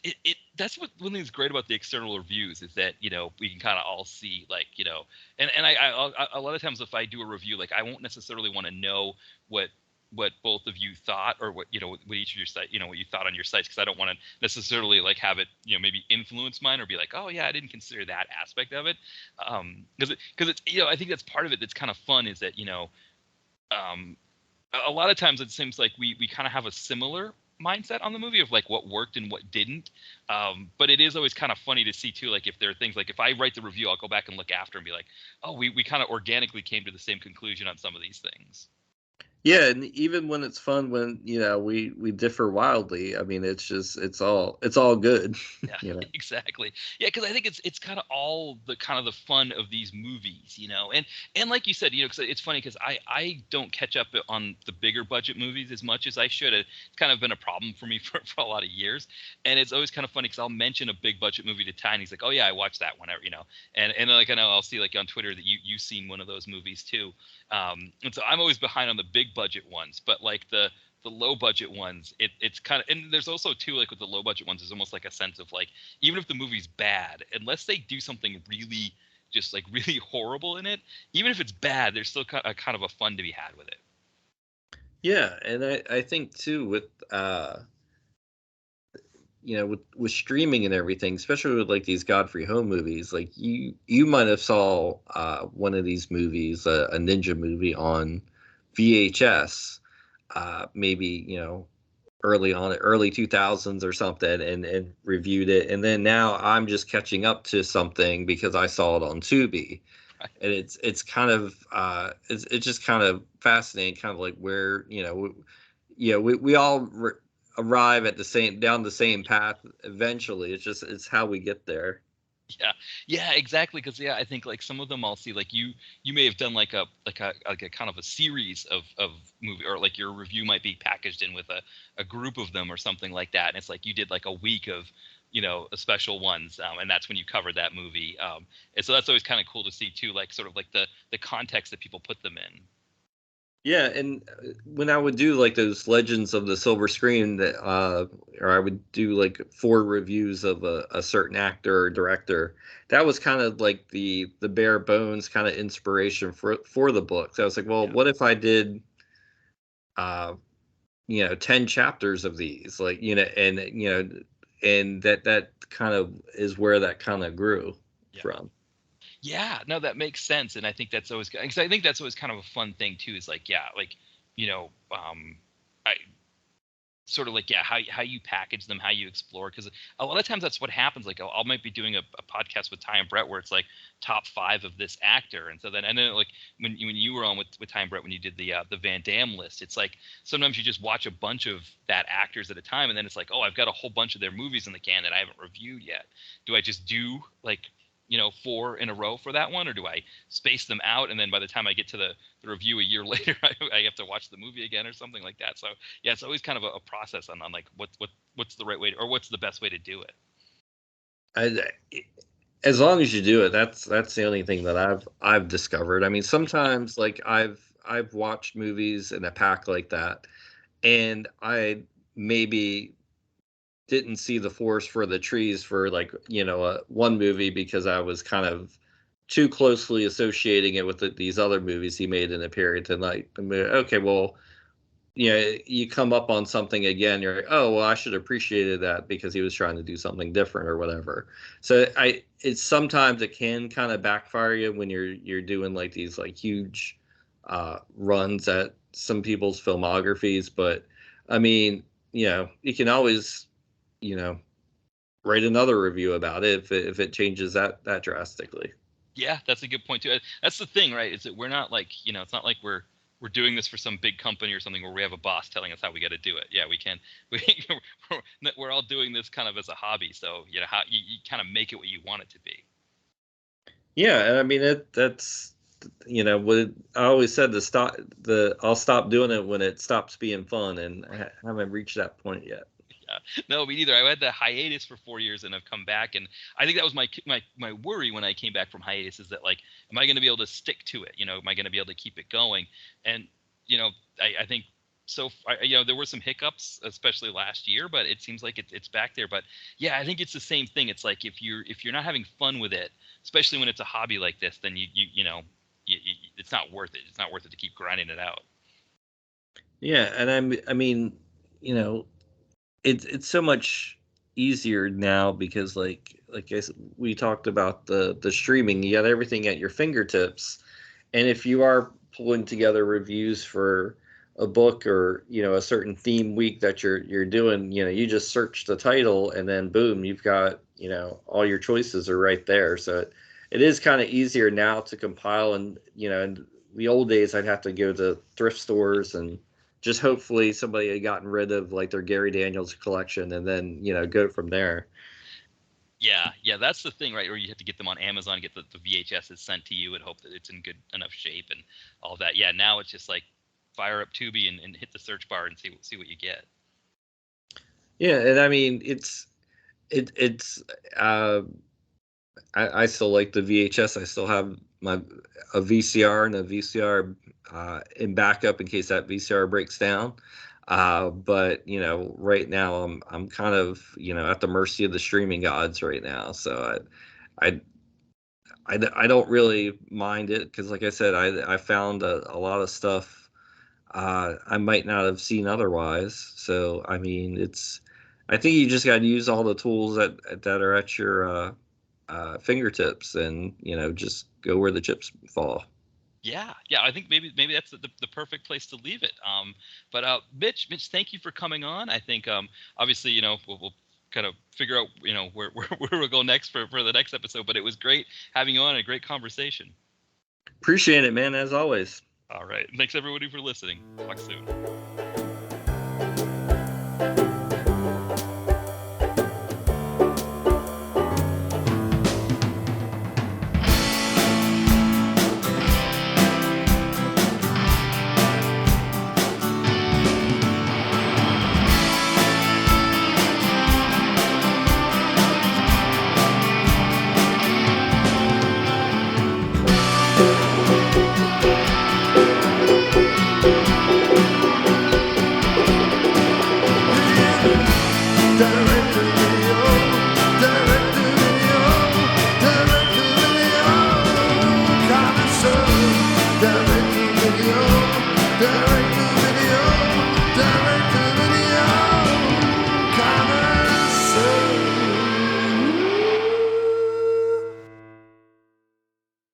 Mary redeemed a $50,000 cash prize playing Chumba Casino this year. I was only playing for fun, so winning this was a dream come true. Chumba Casino is America's #1 social casino experience. It's serious fun. With over 80 casino-style games to choose from, you too could win life-changing amounts of cash. Be like Mary. Log on to ChumbaCasino.com and give them a whirl. That's ChumbaCasino.com. No purchase necessary. Void where prohibited by law. 18+. Terms and conditions apply. See website for details. The voice in the preceding commercial was not the actual voice of a winner.